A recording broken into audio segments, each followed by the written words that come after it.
everyone. Hello guys. Good morning everybody.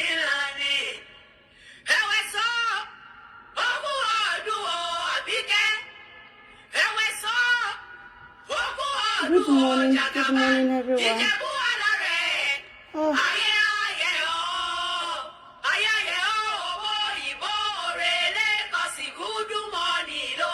Good morning, good afternoon. Good afternoon, everyone. Good afternoon, everybody. Good afternoon. Good afternoon. Hello, everyone. Good afternoon. Let's send the vote to share if you can afford to. Good afternoon, everybody. Good afternoon. Good afternoon.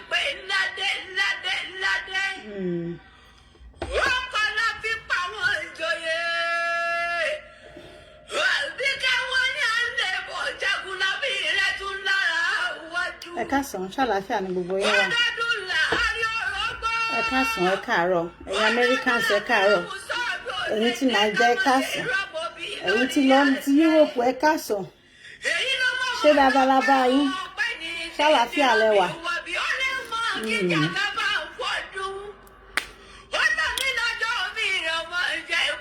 Pardon me. Allow me to drink some water.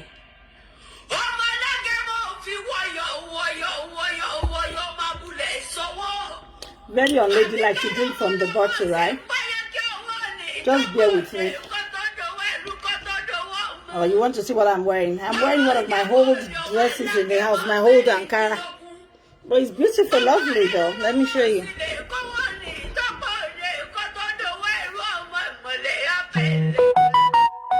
Our tiny sheep, Lamau.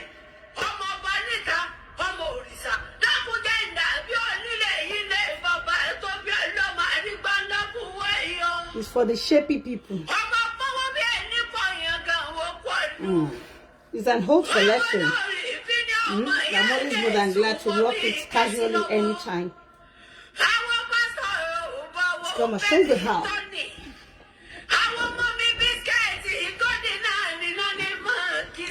Your life on Facebook. Your life on Facebook. Okay. Right. Let's hand over to share if you can afford to. Bawa.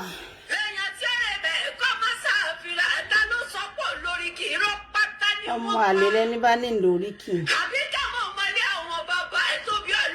Bẹ́ẹ̀ni. Bẹ́ẹ̀ni. Bẹ́ẹ̀ni.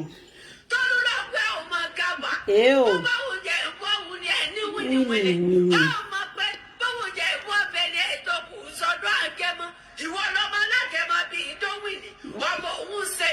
Yo mayo.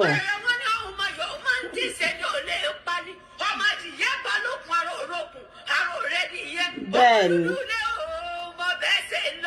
Thank you, Abike Jagaban. Thank you so very much, everybody. Thank you. I broke all my reading glasses. I broke the last one they gave. I'm expecting them to send it. They haven't sent it, so I don't strain my eyes to read. I got in there. I ain't gonna make up on as usual. I didn't say I'm moving to mascara. I'm so busy these days, so long. Anyway, it's nice having all of you. Let me not waste too much time.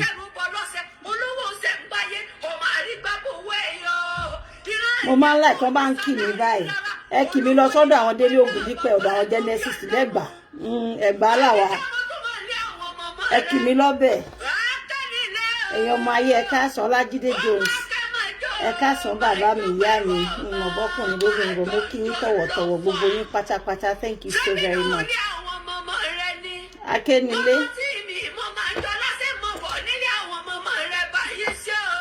Báwa. Báwa. Bẹ́ẹ̀ni. oríkì kan náà lèmi àti Ṣọlá jọ ń ṣíà bẹ́ẹ̀ ni ní Genesis torí ẹ̀ ni oríkì yẹn mo fẹ́ kó bá a wí kó ń gbọ́ kan bá ń pí ẹ̀ fún kó rántí bó ṣe lọ bẹ́ẹ̀ àwà bá a wà kò sẹ́ni ṣe lọ́sàn-án bá a wà bá a wà.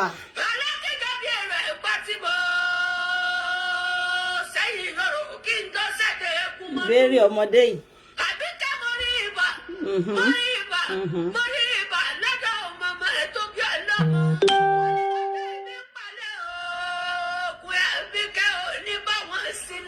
Bá a wà.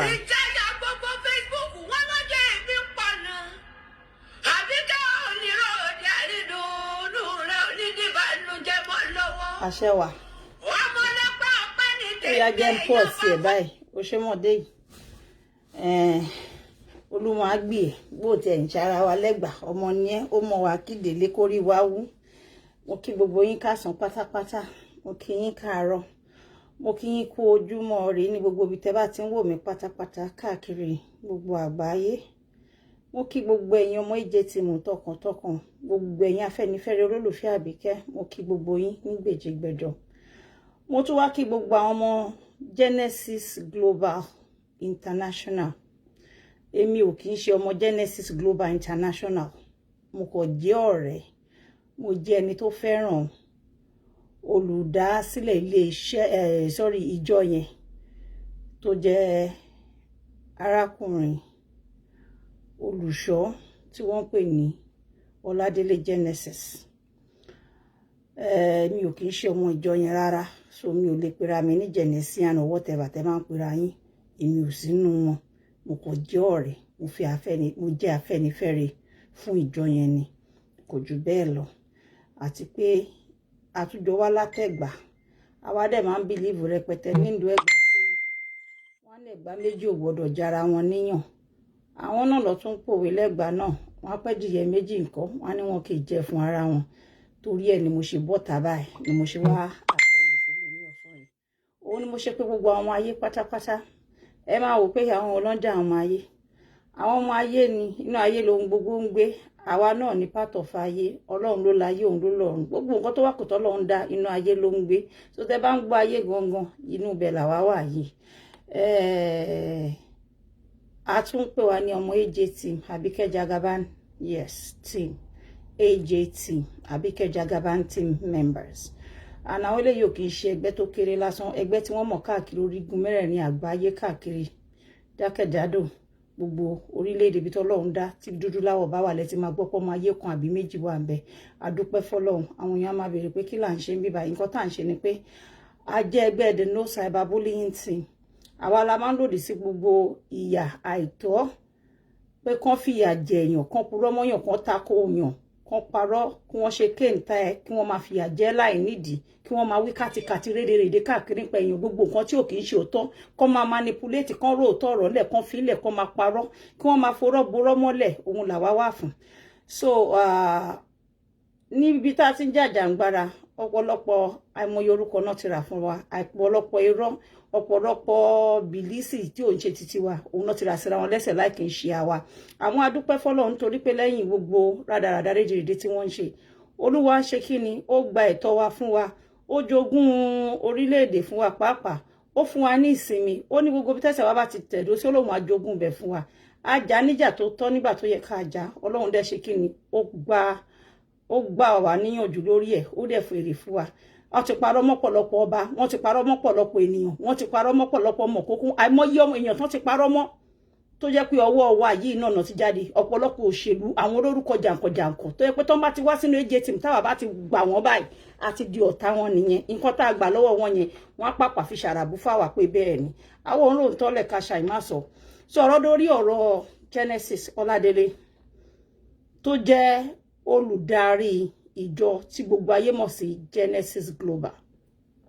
Genesis jẹ́ èèyàn mi gidi tí bá ní èèyàn mi tí ń bá sọ̀rọ̀ síta ẹ gbà pé èèyàn mi ni ibi tó bá wà lénìí a sọ fún yín bóyá èèyàn mi lòun àbẹ́yàn mi kọ́ èmi kọ́ jẹ́ ẹni tó ń torí péjà kan ṣẹlẹ̀ à ń wá ọ̀rọ̀ à ń wá tamọ́ má tamọ̀ ká máa sọ pé lágbájá kò sẹ́ni tó máa bóyàn kan èèyàn kan kì í béèyàn kan ṣé ní gbogbo rádàrádà tẹ́ máa sọ lórí Facebook yìí ẹ̀rín kan máa ń pa mí ẹ̀rín máa ń pa mí gan torí ọ̀pọ̀lọpọ̀ yín ẹ mọ ìdí ọ̀rọ̀ ẹ kò máa ń bẹ́ ẹ gbẹ́nu jáde jàgà ẹ wí kótókótó kátàkátà nítorí pé ẹ fẹ́ káyé mọ̀ yín òun ni gbogbo rádàrádà tẹ́ mo ti kọ́kọ́ sọ tẹ́lẹ̀ láti bí ìjọ́ wo mo ní kí àwọn ọmọ mi kí wọ́n yọwọ́ torí pé èmi Àbíkẹ́ mi ò ní dá sí ọ̀rọ̀ Genesis mo sọ fún láàárọ̀ ìgbà tí mo bá sọ̀rọ̀ pé etí orí ọ̀kẹ́rẹ́ koko láwo bàbá wí fọ́mọ ẹni agbọ́ ni ṣé bí mo wí fún ẹ ṣé bí mo pariwo tó ṣé bí yà jẹ èmi náà lọ́wọ́ ẹ ṣé bí torí pé mo kọ̀ wá church ẹ lásán ó gbọ́ pé wọ́n ní wọ́n fẹ́ gbẹ̀mí mi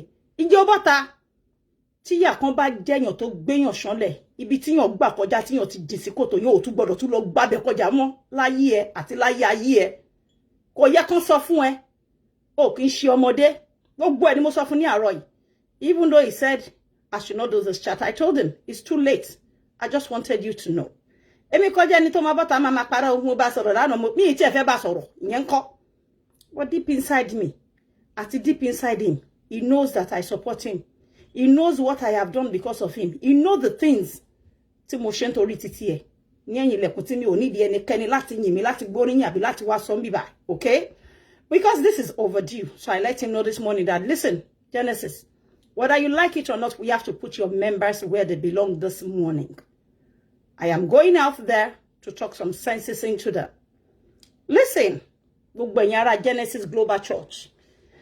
It is so obvious pé ní àgbàlagbà ní ẹnikẹ́ni tó ní làákàyè bó tilẹ̀ wù kó pọ̀ tó jẹ́ olórí ìjọ fún yín yàtọ̀ sí pé Genesis Oladele ò sí nílé.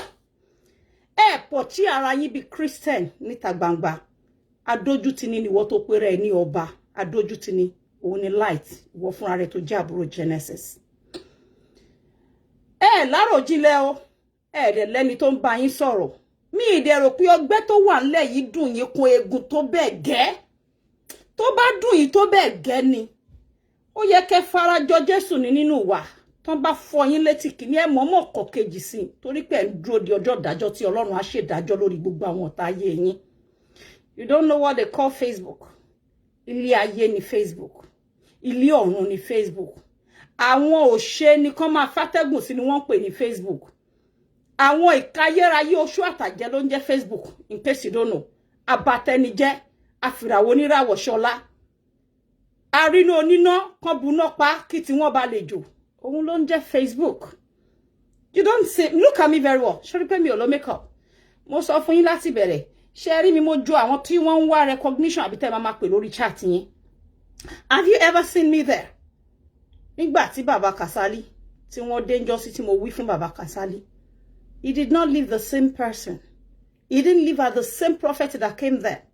Wọ́n tarnish méjì. Èmi ò lè nǹkan tẹ́ mi ń bẹ̀rù mọ́. Bẹ́ẹ̀ mi ṣe fẹ́ ṣe tán sí mo fẹ́ gba show bí 100. Nítorí nípa ìwà wọn la máa fi mọ̀ wọ́n. Nípa ìwà wọn tó bá fẹ́ mi ní show wọn ò ní mọrú èèyàn tí ẹ kó mọ́ra wọn ò ní mọrú èèyàn tí ẹ̀yin jẹ́. Ìwọ ọba wọ́n bú mi ó bọ́ síbẹ̀ ó mú show yẹn ó share ní orí wall ẹ̀. I'm going to show people here now. Níbi tí wọ́n ti ń búyàn nìyẹn o. Platform tí wọ́n ti ṣépè fún àwọn èwe àwọn ọ̀dọ́ tí ò ṣẹ̀ wọ́n tí ò rò wọ́n tó yẹ tí ẹ̀yin tẹ́ pera yín ní church tẹ́ pera yín ní èèyàn Ọlọ́run tó yẹ kẹ́ máa preach kẹ́ máa fi ọ̀rọ̀ Ọlọ́run kẹ́ máa fi jomi toro ọ̀rọ̀ pẹ̀lú wọn kí ẹ máa fi bọ́ wọn bá yín nínú kankan nú ẹ̀ inú wo ni ò bá bí wọ light látijọ́ tó ti ní sùúrù tó ṣe bí ọmọlúàbí sọ fún mi ó wá lọ ṣe update ìwọ ń búyàn àwọn tó ń jà lórí Facebook wọ́n wá ń hẹ̀lì ẹ wọ́n ń cheer up wọ́n bẹ́ẹ̀ ṣí nǹkan tó kọ nípa Bukky Jesse what abánidá lọ́rọ̀ Facebook wọn kì í bá ní débẹ̀ the same set of people tí wọ́n yìn ẹ ní èní yìí you will be shocked in another 6 months to 1 year wọ́n ṣí ẹ ibi tí Bukky Jesse tún ti ń gbé yín ṣépè ẹ lọ kọ sílẹ̀ èmi Àbíkẹ́ ni mo sọ bẹ́ẹ̀ fún yín the same set of people they will come back to attack you again they will attack Genesis and ẹ̀yin kọ́ ni wọ́n máa attack Israel Oladele á jẹ́ yàkúnyà níbi tó wà nǹkan tẹ́ fẹ́ fún bá filẹ̀ kẹjẹ́ kọ́lọ́run yọ ṣe filẹ̀ kọ́lọ́run gbàkóso ọ̀rọ̀ ẹ̀ kó bọ́ta lásìkò ṣe wá problem fún ọmọkùnrin yìí the more tẹ́ ṣe ń ṣe gbogbo nǹkan yín pẹ̀lú àwọn tó ń bá Genesis jà lọ́wọ́lọ́wọ́ yìí the more they will be coming for him and they will be letting out more worms from the can Haven't you guys senses? The same godmother that fed us the information that your Genesis took Abike Jagaban to Dubai to sleep with her before the whole thing erupted to this level. It's the same one you, Shola, your Genesis. Only godmother, I don't care about your conscious of me. I am used to show. Information be 1 to 1 million. Sharia wa mi mojo eni to nwa atache. Eri mi bi eni to nwa yan kunra. No, but we have to talk senses into you guys' head. This is no more a church, but a fracas church. It is no more a church, but a fracas church that encourages, that cheer up people that causes on innocent children, that cheer up people who manipulate, who lies, who bully on daily basis. You are no more a church of God. It's becoming a church of Satan. Listen to me very well. Until you start doing things Christ-like. When it's not Christ-like, we are not stupid. Everything alleged against Dele Ogundipe.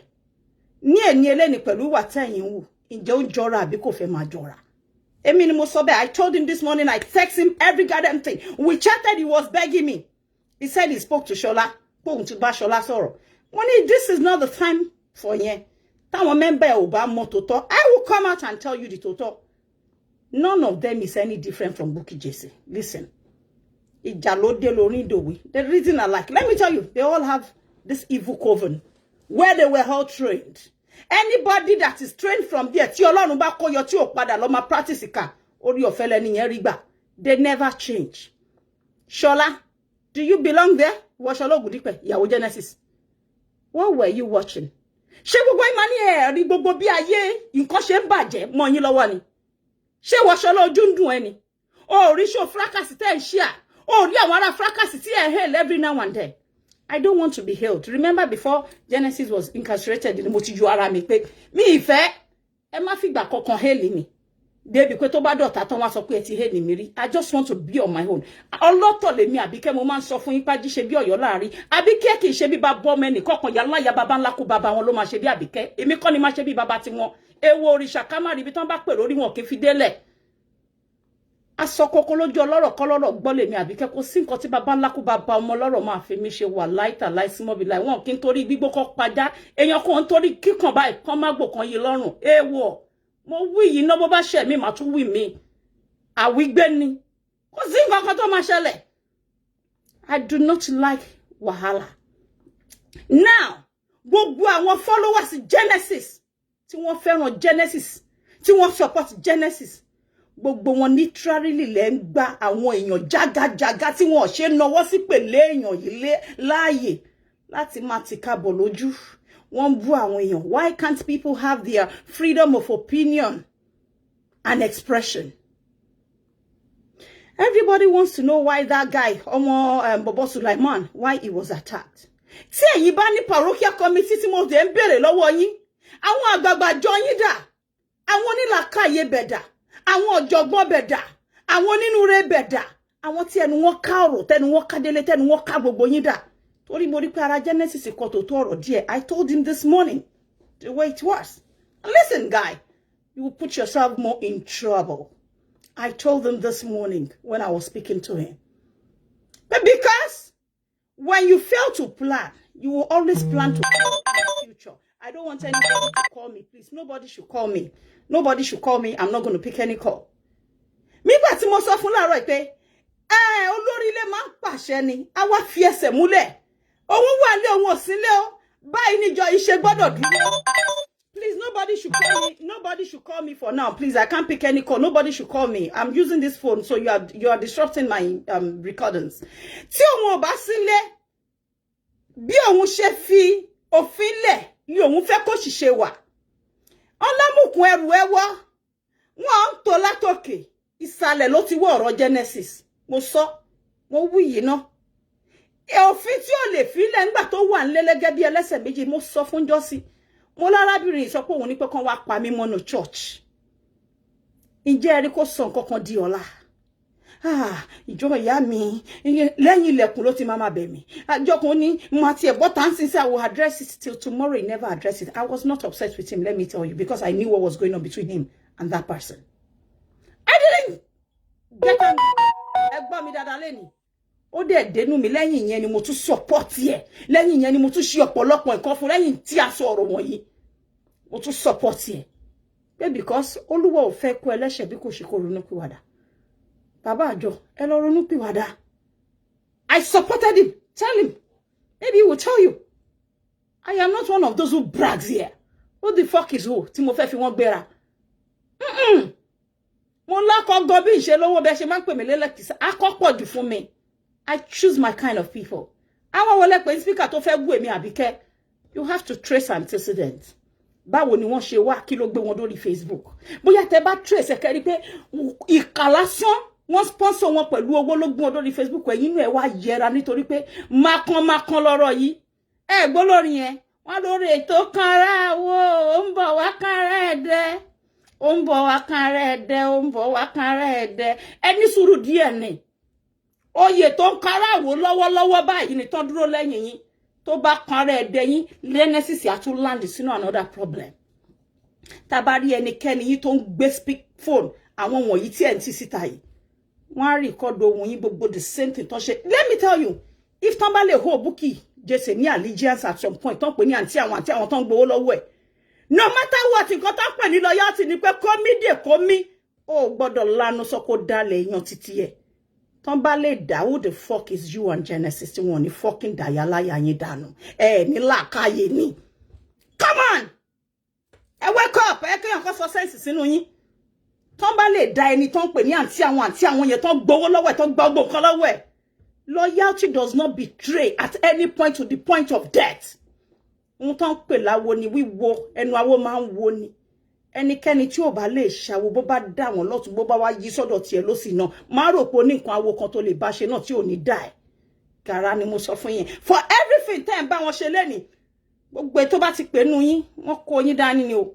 Ń ṣe ẹni kò sí exemption kankan fún yín. Wọ́n ṣe da Kàsálí tán da lágbájá tán da Tẹ̀mọ̀dù. Ó ń bọ̀ lọ́dọ̀ yín. Ẹ jẹ́ kó fún mi show passion to 150. Tí má ti ṣe tán sí kí má gbọ́ gbagam bó ṣe lọ nìyẹn láti day one. Àmọ́ ẹ sọ fún wọn pé mi Àbíkẹ́ kì í ṣẹgbẹ́ ìyá alájà baba ńlá kú bàbá wọn. Mi ò ṣe ní bojú wẹ̀yìn. I am not more in fracas. But I have to tell you this. That what you're doing is totally wrong for a church. You cannot call yourself a church and you'll be encouraging fights. You will be sharing shows of where people are being cursed, where little children are being cursed. Oba, you shared it. You shared it and it's so disappointing. Not because it's me. They have always cursed on that show. I don't give a fuck whether they are cursing.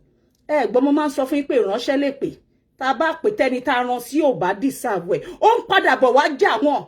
Èwo tí rẹ́ni tó gbọ́jà lẹ̀. Ẹ rí mi kí má tajà rí kí má níbi ṣe ń tajà yìí mò ń gbéyàn ṣe pé. Ègún yẹn lọ sínú owó inú ajé ọjà tó ń ṣe yẹn èpí ẹ̀ka yẹn ó wọnú ẹ̀ owó ẹkún ló máa padà mú wá fún ẹ whether you like it or not. There are things you don't do níbi tó ti ń ta ọjà.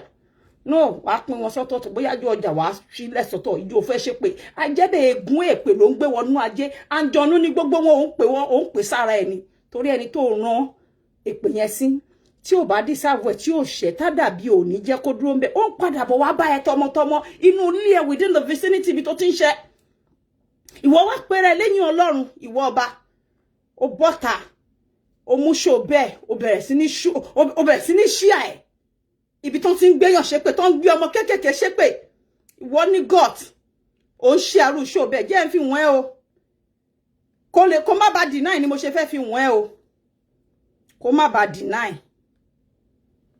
ó ń ṣe àrùn ṣó burúkú yẹn wọ́n pè yín lólè ẹ ń gbé ọmọ ẹran jó ṣó lọ delete ẹ láàárọ̀ yìí torí mo rí báyìí pé ọba light ìwọ náà ó kọ nǹkan wọ́n wá hail ẹ light àbúrò Genesis ó ń jà ó ti sọ pé òun máa bọ́ta. How is that one Christian like? Kí lẹ fi ń bú àwọn èèyàn bí ọ̀rọ̀ Ọlọ́run. Ó fẹ́ búyàn tó fẹ́ bú Bukky ó ní pé kán wá join ní ò kì í ṣe pastor. Ṣé tó bá bú tó wà tó wá padà sọ pé pastor ni ẹni? Sọ fún mi. Olórí ilé ò sílé. Ẹ lè dílé mú fódìdí ọdún kan gbogbo ẹ ti fọ́mọ yín lọ́wọ́ ọba. Light. gbogbo ẹ ti dàrú ṣọlá kílẹ̀ ń wò ṣé bí ìyàwó Genesis ni wọ ó kéré tó yẹn yes ó ti pé 40 ọmọdé ni ẹ but ṣé ẹnu ẹ ò ká ọ̀rọ̀ ààrẹ ni tó jẹ́ aṣojú tí ẹnu yín lè ká ọ̀rọ̀ nínú ìjọ yín pé ẹ ṣọwọ́ yín off Facebook ẹ lọ trace àwọn tó jù yín lọ ẹ lọ trace àwọn wòlíì gidi tí wọ́n ṣe rẹ̀ wò Sam Ojo was a victim Damipa was a victim Baba Kasali was a victim kí lorúkọ bàbá yìí àìmọye victim tí wọ́n ti kó sọ́wọ́ same set of people kò sẹ́ni tó fẹ́ bárù wọn ṣe wo rú àwọn caliber fáwọn èèyàn tẹ́lẹ̀ ń promote lórí wọ́ọ̀ yín àwọn wish wash the quality people tí Genesis ní ẹ ti jẹ́ kó ṣọwọ́ wọn kúrò pé no we humbly differ from this mess ẹ mọye èèyàn gidi tí Genesis ní tẹ́ pé gbogbo wọn ti jọwọ́ wọn kúrò wọn ò fẹ́ bára wọn nínú irú mẹ́sì burúkú tẹ́ ń tọwọ́ ara yín bọ̀ yìí eléyìí ò jọ ìjọ Ọlọ́run mọ́ ó ti dàbí ìjọ èṣù ṣé torí olórí ilé ò sí nílé mo ní rárá kì í ṣe torí pé kò sí nílé nítorí pé kò tó dáadáa láti ìgbà tó wà nílé òun ló ṣe rí báyìí if he had planned it well he would have been there he would have been well instilled in all of you nǹkan tó ń pè ní moral discipline nínú church nǹkan tó ń pè ní Christ-like ways gbogbo yín lè bá máa practice ẹ̀ ní èníṣ ẹ mọye èèyàn tó jẹ́ pé ibi tí Genesis yẹn wà kò tí ì tó wọn ó wù wọn kó tún sì wọlé jù bẹ́ẹ̀ lọ kọ́lọ́run kó ṣàánú fún ọmọkùnrin náà ni ó wù wọn kó gba alágbá wọlé kó má dìde mọ́ rárá ẹ̀yin wá ń fi ara yín ẹ fi ran bọ́ǹbù àwọn ìka wọ̀nyí lọ́wọ́ nítorí pé ẹ ní làákàyè ẹ ní olùbásọ̀rọ̀ ẹ ní ẹni tó ń advice yín ẹ ní rárá inú bí mi sí yín pé because kí ló dé tẹ́ fẹ́ mẹ́sì kéèsì bọ̀bọ̀ yìí ṣe bí àpíìlì náà béèrè fún kó lè jáde ìwà tẹ́ ń wú ìwà ẹ̀ tún mẹ́sì àpíìlì yẹn up ẹ mẹ́sì àpíìlì yẹn pátápátá wọn ní fún ní chances this is not nice at all I am not in fracas let them give me like part 1 to 100 iṣẹ́ tá gbélé àwọn yẹn lọ́wọ́ ni lórí ìyá tó bí wọn àti bàbá tó bí wọn kò ń ṣe èbù tèmi torí mo relevant náà ṣe ń pè mí ẹ wo ìgbésí ayé àwọn wọ̀nyí tí ẹ kó tira ẹ jọ ṣé senator wà nù wọn ṣé quality personality kọ̀ọ̀kan wà nù wọn ọba look at yourself these are the people when you get to meet them one-on-one you never even want to sit with them don't look at them because they live abroad shit oh òun la abroad yẹn gbà mí tó bá fẹ́ gbọ́ wọn láwọn leveler ìwọ tó wà ní Nàìjíríà ọba ó far better ju àwọn wọ̀nyí tá so when you see them in person you would immediately want to disassociate yourself from them. Please, when you see me, don't say hello to me because I'm not going to say hello to you. I'm not one of those who wants to say hello desperately to people. I choose the people I want to hello. When I see your caliber of people, I don't want you to say hello to me. You don't get it. Ìwà tẹ́ ń wá àwọn wà tó máa justify àwọn irọ́ àwọn nǹkan burúkú tí wọ́n ti sọ nípa Genesis ni. In case you don't know. It is not Christ-like in any way. Ẹ̀gbọ́n orí pulpit ọba ìyẹn sọ light ló sọ bẹ́ẹ̀ ó ní pé ìjà yìí ó ló ń fún àwọn ní more population more audience more followers. I was shocked when I heard that. Were you that desperate for followers? Were you that desperate for fans? Fans fún kíni fún ìjọba Ọlọ́run àbí fún ìjọba èṣù? Which of them are you craving for fans for? We need to know. Ọ̀rọ̀ ọmọ Sulaiman yìí it could have been easily sorted. Tí ẹ bá ní olórí èèyàn gidi tẹ́ máa lọ pé boy yẹn. Àlàyé ni dialogue ló need. Kò ní kẹ́ jẹ́ káwọn ará Facebook bá yín gbà. Let me tell you. Wọ́n lo Genesis wọ́n lò yín ni láti ná àwọn tí wọ́n ti fẹ́ bú tẹ́lẹ̀. Jẹ́ n sọ fún yín lẹ́ni tó bá jẹ́ pé mi Abike ti bọ́ta láti day one pé mo wá support Genesis, none of them will be supporting Genesis today. Listen very well. Tí n bá ti bọ́ta pé mo wá support Genesis, they would have been in the antagonist party against him today. Let me tell you. If Abike had come out to say, "Iro, ẹ má fi Genesis sílẹ̀," gbogbo wọn pátá ló máa bá ta ló máa attack Genesis. Because I am not like them. I love who I love. I care for whoever I care for. Bí Ọlọ́run ṣe dá èmi nìyẹn naturally. I am not after iye èèyàn tó ń tẹ̀lé àbí iye èèyàn tí ò tẹ̀lé. I follow my heart. If I had come out to say I was fighting for Genesis, tán ni pé èrò ń pọ̀ mò ń jàjà yẹn lọ. Gbogbo wọn pátá lé ní náà máa ṣe anti-Genesis. Wọn ara irọ́ tí ò ṣe tiẹ̀ mọ́ lẹ́sẹ̀. Gbogbo ìtẹ́ ń gbọ́ story ìṣí ni. But because I pulled back, They all believe I don't have anything to do with him. I called him on that other new number. You all know the new number. I won't mention it here. That is where I called him this morning. We spoke at length. And I told him, come. If you cannot, because also I didn't know one phone phone. And I would like to believe that you are using your phone. If you don't use your phone, also for me, how come you cannot curb your brothers and put all of them where they belong? Tell them to please leave these Facebook people alone. Disassociate yourself from them. What cause any more problem? Rini bi mo she feran baba Kasali to, eri mi king gbe sori. Me Emeka, because when I start to do that now, oh my wala. So you see, I'm not one of those my father. Want to call it ban loyan as a bait láti be ẹni tó fẹ́ bá jaja. O mama heli yin ni lórí wall wọ́n jẹ́ kan ṣe tán 2 months péré ni tán bá ṣe tán pẹ̀lẹ́ ni tán bá jà wọ́n gbàgbé ẹ̀yin náà wọ́n ṣayin sí ṣálága wo ni share show yin mo débi pé barero.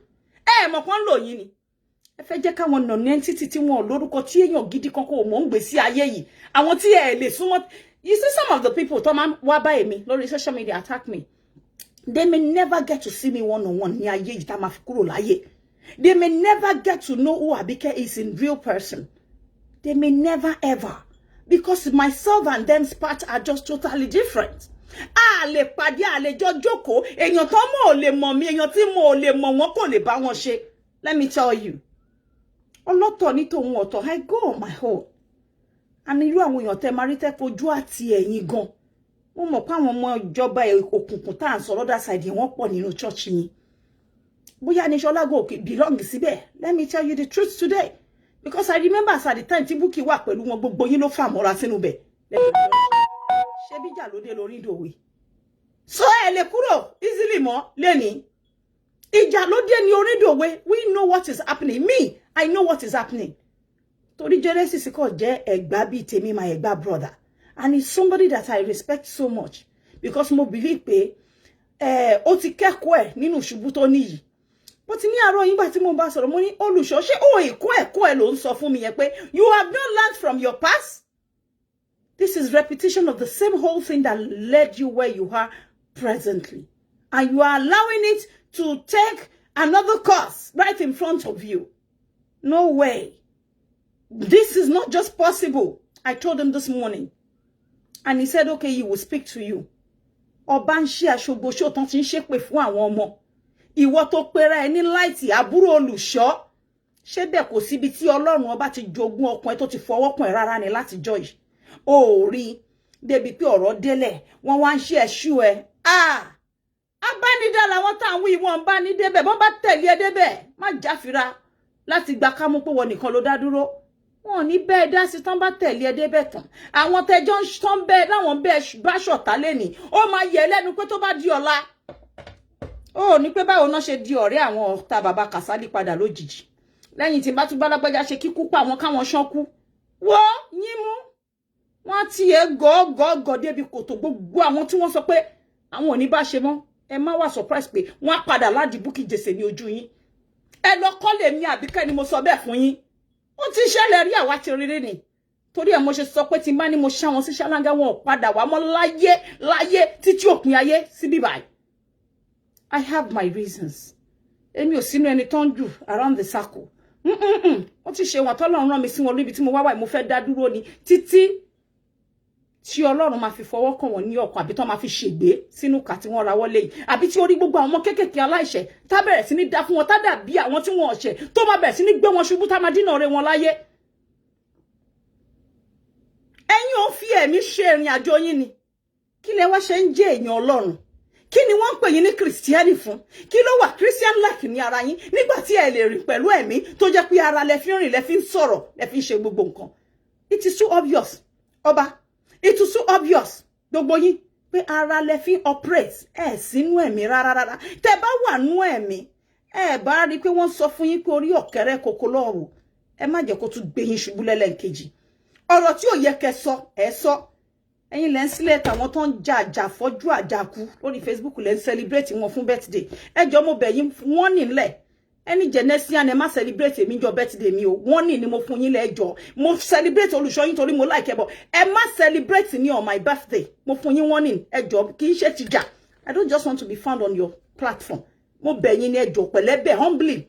ẹ má celebrate mi jọ birthday mi ìfẹ́ bára mi ńbẹ̀ mo bẹ̀ yín ni pẹ̀lẹ́bẹ̀ I'm saying this in advance abare ni tó fẹ́ràn mi ẹ má róòlù ẹ mọ́ Genesis ẹ má gbé mi sórí wọ́ọ̀lù yín ẹ jọ̀ọ́ ní oṣù Ọ̀tádélé brother mi nílẹ̀ but mi ò fẹ́ ẹ jọ̀ọ́ ẹ má fẹ́ mi síbẹ̀ o èmi ò ń ṣe attaché ẹ̀yin ni kẹ́ lọ check ara yín pátápátá ẹ má wọ ọ̀rọ̀ kún ọ̀rọ̀ fún arákùnrin yìí.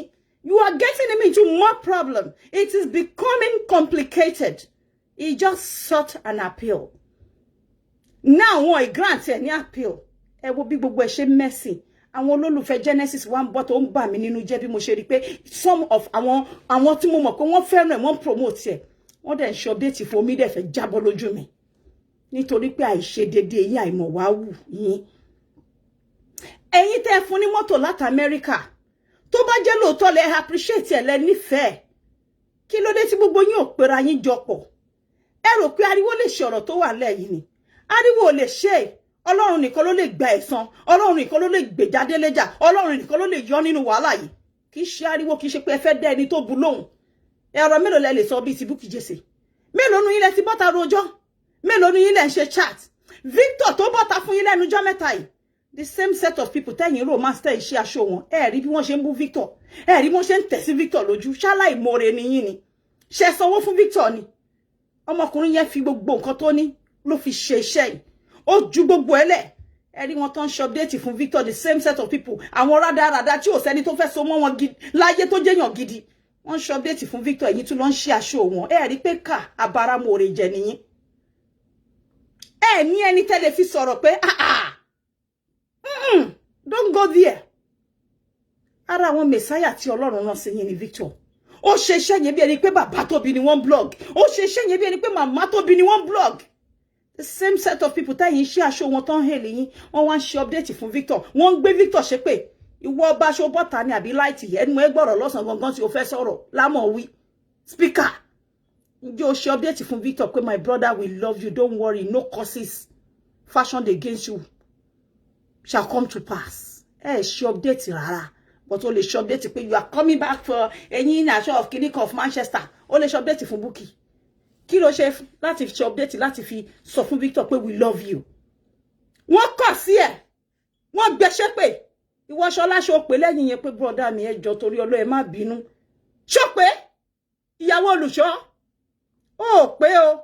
Ó dẹ̀ mọ̀ iye bí tó ń dé lórí social media tó ti lọ ń yọjú. Àbí wọ́n náà ti lo fake profile Ṣọlá.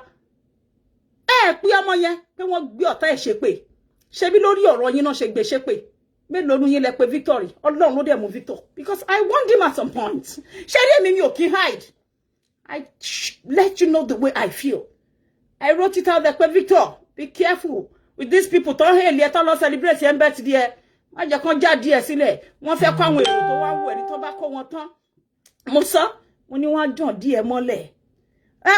My brother. Àwọn èèyàn máa ń sá fún my brother. Àwọn èdè burúkú kan wà. Àwọn èèyàn fẹ́ gbọ́ mọ́. Oh, she's my sister. Don't come for her. Yín mú. Jọ, kò ní meaning. I wonder. Victor, mo ní ibi tó wá bàdé yóò ti try Ọlọ́run gan mọ̀ pé ó ti try soft pedal. Mo ní yẹ fún wọn díẹ̀. Go and face your family. Wọ́n face ẹ̀ wọ́n nà wọ́n ṣoríṣiríṣi fún. Kò sí kankan ní tẹ̀ ṣe update pé my brother don't worry it is well. You are going through this for us. We didn't see it. But I lè ṣe update lẹ́ni láti sọ pé ẹ̀ ń bọ̀ wá jà ìwọ light. Ọba lolúwa. Ó ṣe update. Image tó mọ Victor rí. Tí Victor torí ẹ̀ bọ́ta tó dẹ̀ support Genesis. Ẹ rí bọ́n ṣe gbé ìyàwó àti àwọn ọmọ ẹ̀ ṣépè ni. Ẹ rí pé kà ní gbogbo yín. Ẹ wà Christ-like. Ẹ sínú ẹ̀mí. Inú ara ni gbogbo yín wà. Elédùmarè ń gbọ́. I refuse to believe pé kọ̀kan yẹn jẹ́ ọmọ ẹ̀mí. Mo mọ nǹkan tí mo sọ. When I see, I know. When I see pé wà nú ẹ̀mí, èmi á mọ̀ pé wà nú ẹ̀mí. Ìkọ̀kan yóò sínú ẹ̀mí. Ẹni ara ni gbogbo yín pátá. I'm so sorry to say. Ọlọ́run ló dẹ̀ mọ ẹni tó ń sìn òun. A church nínú fracas, church tó ń promote fracas. Ẹ rí ìdí táwọn sẹ̀lẹ̀ tí wọ́n yà pẹ̀lú yín pé kẹ́ lọ máa ṣe títí yín bí Pentecostal. Ṣé mo kọ́ tó máa wo gbogbo kíní lẹ́nìí? Wọ́n wà justified fún gbogbo kan tí wọ́n allege Genesis. Ẹ̀yin lẹ kọ̀ sí ẹ̀. Because bó ṣe yẹ kẹ́ ṣe kọ́ lẹ ṣe ń ṣe yìí. Tẹ́ bá ṣe bí ọ̀dẹ̀ kalẹ̀ kò tí ì pọ̀ jù. Ẹ má wo àwọn tí wọ́n hẹ̀lì yín. Èèyàn ni wọ́n. èèyàn máa ń padà lẹ́yìn èèyàn Ọlọ́run nìkan ló máa ń kù. Don't let anybody use you as a bait to fight their unfinished battle with people. Wọ́n tó bá jẹ́ nítorí Àbíkẹ́ ní ẹ sọ fún wọn pé mi ní kan fún mi ní part 1 to 1 million. Èmi bí Ọlọ́run special request mi nìyẹn látọ̀dọ̀ Ọlọ́run fún wọn. Pé má jẹ́ kán nísinmi, má jẹ́ kán rẹ́ni tó máa bá wọn sọ tó máa gbọ́ tí wọ́n máa fi parun sínú ẹ̀. So ẹ fi tèmi lẹ̀ pé wọ́n bú èmi. You don't get it. But Victor is a liberalist. He was very neutral. He was never in Facebook fracas. Nítorí ẹni kò ṣe dá gbogbo àwọn tí wọ́n bú lóhùn di ọ̀la. Ó fèsì BJ tó ń bá yín jà squarely. Àwọn tó bá Genesis jà àti Maureen. Ẹ rí pé kò bá yín tọwọ́ bọ Facebook fracas di ọ̀la. You never embraced him. But you chose the ones that does Facebook fracas over him. You praise them every now and then. Victor go draw the praises. He doesn't want it. O kàn ṣe tí ẹ lọ follow. I have called him a lot of times. Victor, one biba. Ní sísẹ má wo. Òun kàn ṣe tòun follow ni. Image ni ọ̀rẹ́ òun. Ó kàn jẹ́ ni tó ní ó ní passion fún òótọ́. Kò ṣe èèyàn tó like kan rẹ́yàn jẹ. He went out of his way to do findings. He brings, you know, oríṣiríṣi proof evidence. Ìgbà mi á fi ṣẹlẹ̀. Do you know what it means to do a show? I am here now. Tí yín bá máa fi ṣetán. For èèyàn tẹ́ pé ó ní nǹkan mi tó fẹ́ fi ayé ẹ̀ ṣe. I mean, you get tired. You don't want to come here every now and then. Because mo ní nǹkan tí mo ń ṣe. So ẹ̀yin inú ẹ wo ẹ jókòó fún ara yín. Kẹ́ wá wò. Show ni mo ń ṣe yìí. Mi ò ṣépè. Mi ò bá yàn kankan jà. Mi ò dárúkọ èèyàn personally. Antecedents ni mo ní kẹ́ check. Ìwọ ọba àti ìwọ light àti gbogbo yín tó kù. Ó tún kí lórúkọ pastor yín kan tó wà ní America. Jẹ́ o bí a máa ṣì rántí orúkọ yẹn sìn. Orúkọ Muslim báyìí ló ń jẹ́. Waheed Emmanuel Adeyemi. Pastor Waheed Emmanuel Adeyemi. Gbogbo yín lẹ wà ńbẹ̀. Kí lẹ ńlájú ṣe fẹ́ kí àjẹ Genesis lè yà ni. Ṣe fẹ́ kí kíní wọ́ọ̀sì sí ni. Ẹ fẹ́ kí wọ́n máa fi everyday tún máa gbé àwọn nǹkan mi wá against Genesis ni. Ṣé kò sún yín ni? Ṣé bí inú ẹ̀mí inú àdúrà ló yẹ kí gbogbo yín wà kọ́ ló ń yọ ọmọkùnrin yìí. Ẹ wá ń galivant kiri. Ṣé inú yín dùn pé tó bá díẹ̀ ṣì máa jà. Èyí tó máa pínyà nú ẹ̀ nínú yín tí máa pínyà. Ọ̀rọ̀ owó tẹ́ ẹ pa kó tó dé ṣì máa dájà lẹ̀. Ọ̀pọ̀lọpọ̀ nǹkan torí téèyàn ò bá sílé. Adélé nìyí ẹ lè ṣe nǹkan bí oní nǹkan tó bá díẹ̀ tún ṣì máa jà. Ẹ lọ kó lè lè pé mi Àbíkẹ́ ni mo tún sọ. Sẹ́ríkì ohun. Ẹ mú sọ́wọ́ sí. Ẹni máa lọ́nu yín ṣì máa lọ tó bá dé. Ẹ máa ṣì fílẹ̀ torí àwọn kankan máa dájà lẹ̀ tó bá dé. Àmọ́ ẹ ṣe eléyìí kẹ́ ṣe dí òpin ká lè gbóríyìn fún yín bẹ́ẹ̀ tí ẹ máa lọ bẹ́ẹ̀ ní lọ. Ẹ ṣe débi pọ́lọ́run fún ààrẹ àkànsára fún yín. Ẹ má dára yín pọ̀ mọ́ àwọn amukun mẹ́ka àwọn èèyàn játijàti orí social media. Disassociate yourself completely of social media fracas host. Ẹ jẹ́ kó máa ṣe ṣòfẹ́ mi. In fact, tí gbogbo yín bá lọ sọ́ndà fake profile. Ó sàn ju èyí tí ìwọ ọba. Ó ṣí aṣọ ibi tán ti ń bú Abike Jagaban. Kò ṣe torí wọ́n bú mi o.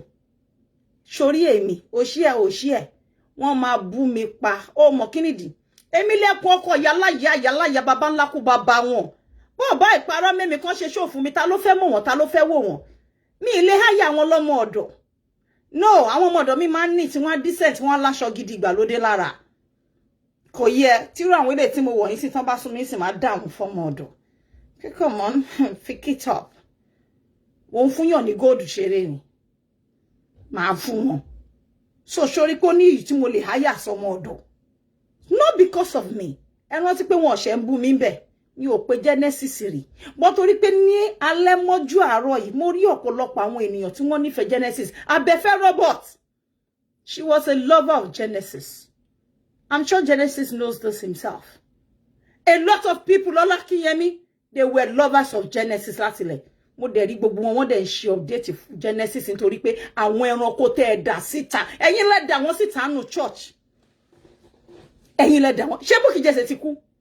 Bukky go ń ṣe class a lot of them, má jẹ́ n parọ́ fún yín. Bukky ó ń ṣe class wọn. Ó háyà gan ju wọn lọ ká fi ọ̀tẹ́lẹ̀. Bukky pọ̀ ju wọn lọ gan in class. Ó wọṣọ ju yálà ya baba ńlá kò ya wọn lọ. Ó ní láárí. Ó sì lórúkọ ẹ jẹ́ ká fi ọ̀tẹ́lẹ̀. Èmi ò ń parọ́. Àwọn ọmọ ọ̀dọ̀ làwọn wọ̀nyí. Lọ́tún ló sì títí wọ́n. Ẹ ń wádìí èèyàn, ẹ máa wádìí èèyàn. Bóyá ojú ẹ̀yin lójú torí ẹ wà Nàìjíríà. Ẹ rò pé ká ṣe kíní ìta ń ṣe yìí ó wá le tó yẹn. Bẹ́yìn náà bá ṣẹ́ná sí kámẹ́rà kẹ́ tó ṣoṣù kan bẹ́ẹ̀ di superstar lórí Facebook tẹ́ bá ti mọ̀yàn bú. Ebú náà fi ń gbéra. kan wọ́n bọ́ aláìṣẹ̀ kan parọ́ mọ́yàn kan parọ́ mọ́mọ́ kókó kan náà wọ́n rẹ́pù ọmọ kókó nígbà tán pa máwọn náà wọ́n bú sẹ́kún wọ́n waṣọ ọ̀fọ̀ ni abẹ́mọ̀ makan lọ́rọ̀ lé ayé nǹkan tó fi nàyàn wọ́n ṣe ń padà bọ̀ wá fi nà wọ́n náà àmọ́ bíbí tó máa bá lára títí ẹ òun ni kí wọ́n náà get ready dé ẹ má bà church jẹ́ ẹ má sọ church yìí lórúkọ ẹ wojú rú àwọn èèyàn tẹ́ ṣe ti gbé fọlọ́runṣọ́ alákìjà sórí wọ́ọ̀lù yìí ni ẹ mélòó lẹ́yìn pẹ́sì ẹ yẹ Esther Ajayi ẹ ń gbé àwọn ará Facebook já ẹ gbé àwọn gidi bẹ̀ àwọn Facebook náà tún sì ní gidi o àwọn high rank wọn ẹ wo àwọn tẹ́ ń gbé síbẹ̀ ẹ jọ mo bẹ̀ yín ẹ má gbé mi o ẹ má celebrate birthday mi àmọ́ ẹ lọ ronú yín kẹ́ pọ̀dọ̀ fún yín dà pé ṣé bó ṣe ń lọ yìí ṣó dà bẹ́ẹ̀ kódà ẹ má bà gbogbo ẹ̀ jẹ́ kí Genesis tó dé ẹ ṣe bó ṣe yẹ kẹ́ ṣe ìjọ Ọlọ́run ọba lẹ pé ìjọ Ọlọ́run ẹ ṣe bí ìjọ Ọlọ́run ẹ má sọ di ìjọ èṣù ẹ má complicate issue fún Genesis bẹ́ẹ̀ ṣe ń ṣe yìí bẹ́ẹ̀ ni wọ́n tún ń rú nǹkan mi jáde torí pé inú ń bí wọn bó kẹ́ fẹ́ máa romance àwọn ọ̀tá àwọn ni àwọn agbéyàláyà nǹkan jáde whether we like it or not Genesis ní relationship pẹ̀lú Bukky Jesse 100%. Yes, I know. Tí ó bá ní relationship pẹ̀lú ẹ̀ wọ́n ní bá débi tán jọba dé. So ṣe rí pé ìjà ló dé. Oni wá dòwe. Ihun tó dẹ̀ pamọ́ ojú Ọlọ́run ọba nìkan ló tójú èmi Àbíkẹ́ gan ò tó. Even though inú mi ò dùn sí nǹkan tí Genesis go through. Tó mo kọ̀ rọra yọ ara mi sẹ́yìn ni because mi ò fẹ́ wàhálà. Ọlọ́run má fi ẹjọ́ ẹlẹ́jọ́ má fi bá mi wí má fi gbá mi ní ẹnu. Ìjà ló dé láàrin àwọn wọ̀nyí tán láwọn bá yín ṣe show àwọn gbé evidence jáde. Whichever way they would have still gbé evidence yẹn jáde. Ìmí inú wọn máa ń dúró ní amadọ́gbọ́n charge. Wọ́n ń retí avenue tán kan máa lò ní kí ló dé tán gbé evidence yẹn jáde tán bá mọ̀ pé ṣe ibi ni kó tó bá Genesis jà. Ó yẹ kó ti gbé jáde nígbà tán jọ ń sọ bí èṣù méjì bá jọ ń plan nǹkan kò yẹ kó dúró dejọ́ tí nǹkan bá bàjẹ́. Ó yẹ kó ti tètè gbé jáde níwọ̀n gbà tí ẹ̀mí tiẹ̀ tó lòdì sí nǹkan èṣù yẹn pé nǹkan tẹ́ ń sọ yá àti Bukky mi faramọ́ máa tún yín lé fo ó ṣe jẹ́ pé ńgbà tẹ́ jà ṣẹlẹ̀.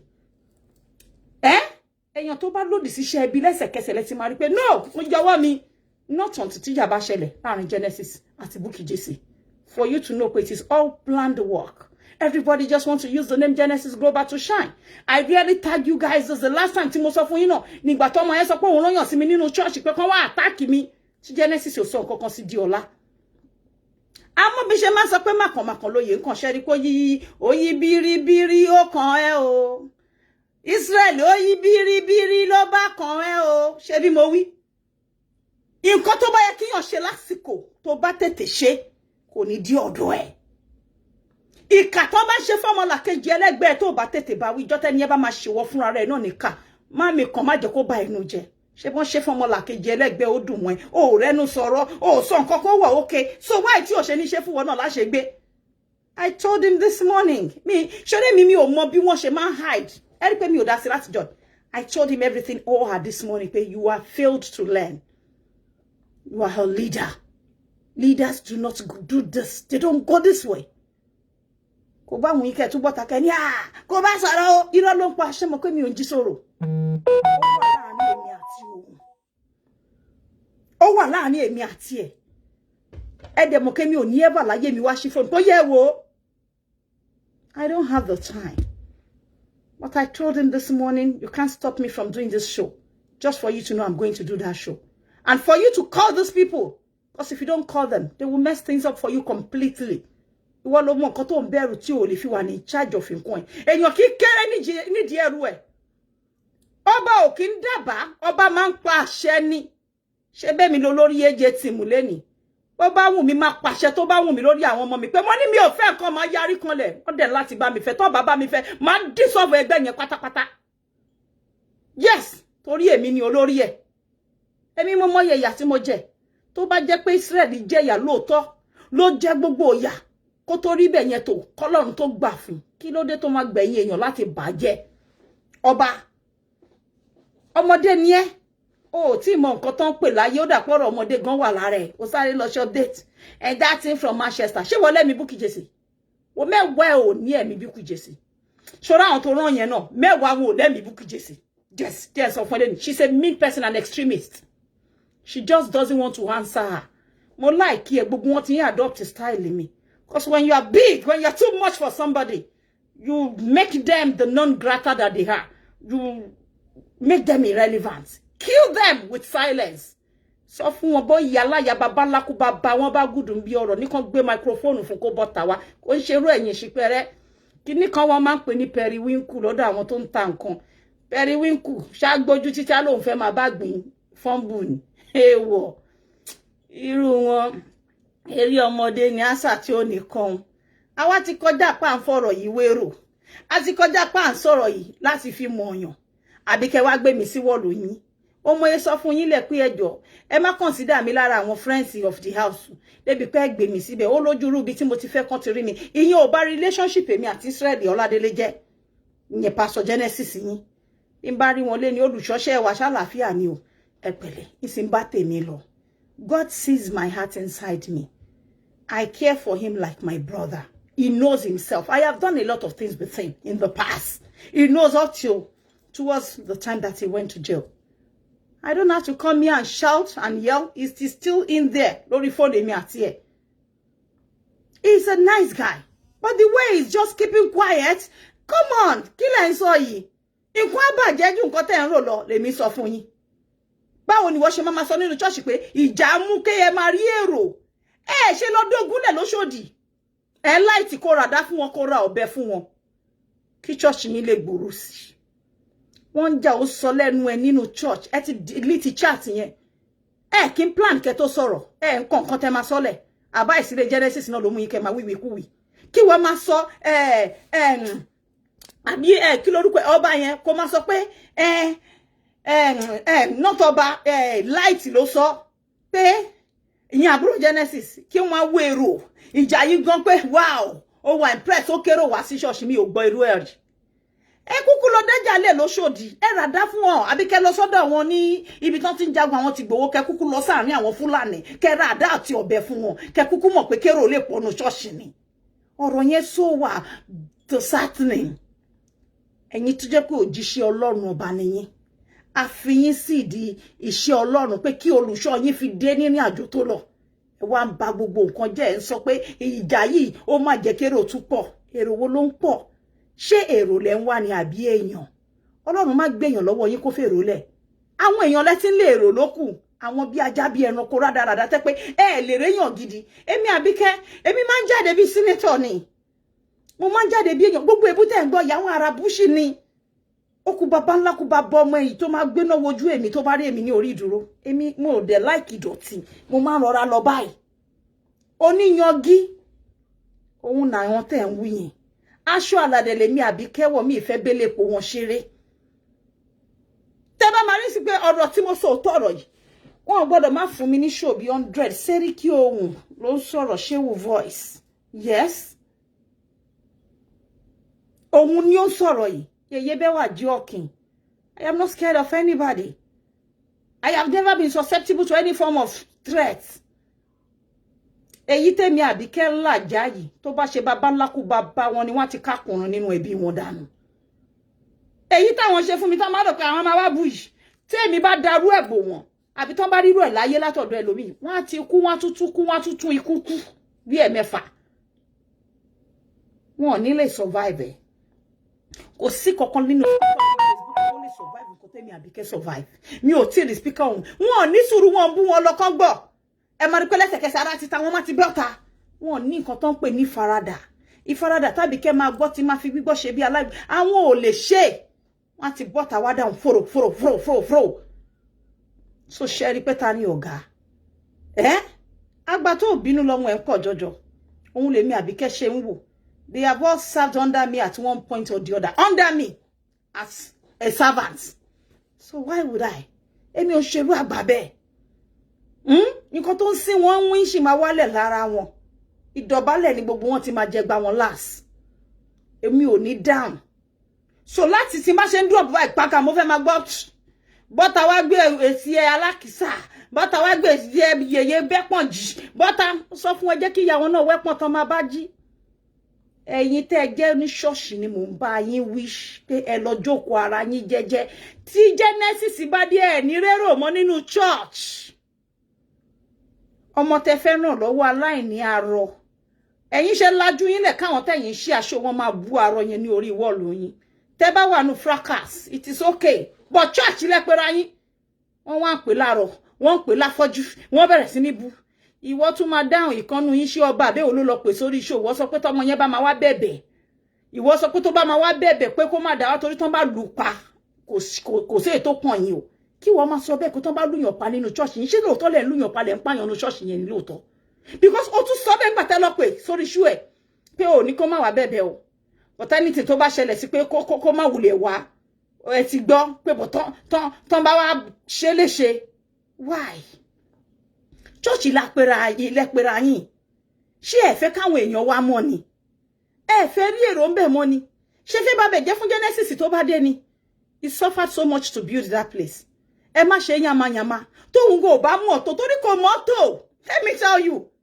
kò mọ́tò bó ṣe tó ló ṣe báyìí àmọ́ adúpẹ́ fọlọ́run pé àti ṣe àtúnṣe ò bá nínú kòtò ọ̀pọ̀lọpọ̀ èèyàn ní àtúnṣe yẹn bá wọn nù kòtò wọn ò lè padà wá mọ́ ọlọ́run fún Délé ní orí ọ̀fẹ́ láti padà wá túnṣe ọlọ́run fún ní orí ọ̀fẹ́ láti padà wá tún ìrìn àjò ẹ̀ tí ò mọ̀ rìnrìn ọlọ́run fún ní orí ọ̀fẹ́ láti wá tún bàǹtẹ́ ẹ̀sán which is ọjà ẹ má gbàlagbà wọlé débi pé kò ní lè ṣe àtúnṣe ìṣe tí ò ní lè ṣe àtúnṣe lẹ́yìn ṣe ẹ jẹ́ kó padà wá kó wá ṣe àtúnṣe I am not saying it's right I don't want anybody to say o máa ń support gbogbo iṣẹ́ ibi nítorí nǹkan tó sọ nìyẹn tẹ́lẹ̀ wọ́n ní gbogbo iṣẹ́ ibi tí Délé ń ṣe ni mò ń support kò sí ètò kan mi mo mọ̀ọ́mọ̀ má sọ̀rọ̀ láti bẹ̀rẹ̀ this same set of people tó láwọn á support yín lẹ́ni tó bá pè mí Àbíkẹ́ ti gba show Délé ni kí n ti máa sọ pé irọ́ lẹ pamọ́ gbogbo wọn pátá lẹ̀ bá rí wà tí wọ́n mọ̀ wù gbogbo wọn pátá náà bá máa ṣe ọ̀tá ìlé nìdí ojúkú torí Àbíkẹ́ ò sọ̀rọ̀ ni torí àwí koko lójú ọlọ́rọ̀ kọ́lọ́rọ̀ gbọ́ ni bọ́lọ́rọ̀ bá gbọ́ kò sí nǹkan tí baba ńlá kú baba ọlọ́rọ̀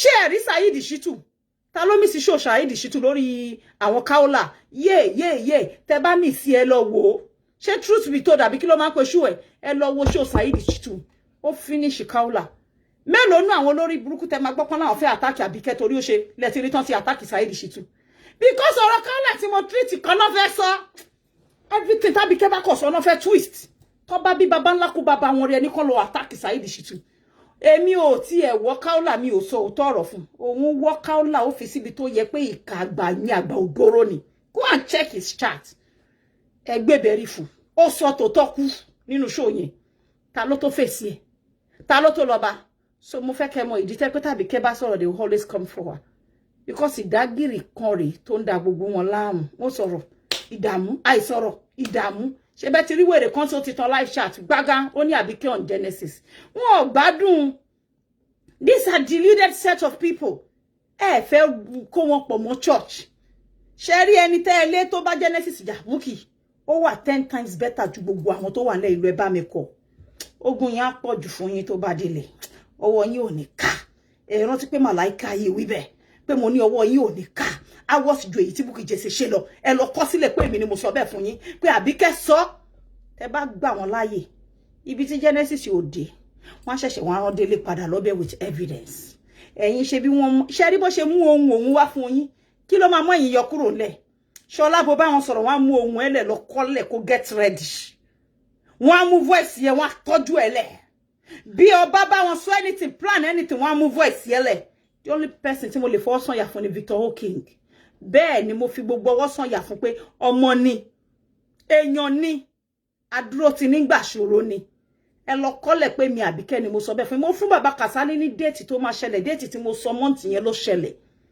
bẹ́ẹ̀ ni mo sọ fún yín ẹ wò mí dáadáa pè mí lájẹ pè mí ní nǹkan tó bá wùn yín àmọ́ tí n bá sọ tí ò bá rí bẹ́ẹ̀ padà wá fọwọ́ rẹ mímú pọ̀ ọmọ àlè ní Àbíkẹ́ ẹ padà wá sọ fún mi ẹ kọ́lẹ̀ ẹ kọ déètì tí mo sọ fún yín lẹ̀ tẹ́ ẹ bá ṣọ́ra àṣà táìmù yìí wọ́n á fún Genesis ní táìmù mi tí ò ní bọ́m̀bẹ̀ nítorí pé àwọn tí ẹ kó mọ́ra lọ́wọ́ wọ̀ yín tí wọ́n ẹ̀rọ mọ́ra yìí wọ́n á ṣe yín ní ṣùtájú èyí tán ṣe fún Bukky Jesse lọ tán bá lè close mú òun tán jọ ń ṣọ̀rẹ́ ẹ lọ́wọ́ wọ́n gbà tán ṣọ̀rẹ́ àǹtí mi tán lè mú ohun ẹ̀ lẹ̀ tí wọ́n ṣe ọ̀dàlẹ̀ ní nǹkan tán ṣe fún kò lórúkọ méjì kí a wá lẹ́yìn ṣé ẹbí yín ni wọ́n ni ṣé ẹjọ́ nímùlẹ̀ ni wọ́n ẹ lọ kó là kúrò ní ẹ̀kọ́ òkọlà but you need to do things Christ-like ẹ nídìí láti jẹ́ kó jẹ́ pé ilé Ọlọ́run tí ẹ pè òun ni ó jẹ́ fún àwọn ènìyàn ẹ ti redefine ẹ ọ̀dọ̀ yín ò kí ń ṣe ilé Ọlọ́run mọ́ ọmọ ìjọ yín ló sọ pé tí èèyàn bá wá bẹ̀bẹ̀ ẹni tí tó bá ṣẹlẹ̀ tí kò gbàbẹ̀ tán bá lù pàṣẹ ẹ̀ ń lùyàn pánú ìjọ yín ni Why would ọmọ ìjọ Genesis máa sọ fún abirùn abarapá ẹ̀dá pé wọ́n lù pa? Kódà ọ̀rọ̀ yẹn kù díẹ̀ káàtó. Gbogbo ẹni mo sọ fún Genesis láàárọ̀ tó ń sọ nǹkan mi mo ní, come on, you get yourself into another trouble. And this time around, they will still use it as evidence against you in the court of law. Because these are the things your brothers are doing out there. Kò dẹ̀ dá kò bójúmu. Tẹ́ bá lè máa ṣe yẹn, ẹ ṣe jù bẹ́ẹ̀ lọ ní ìkọ̀kọ̀.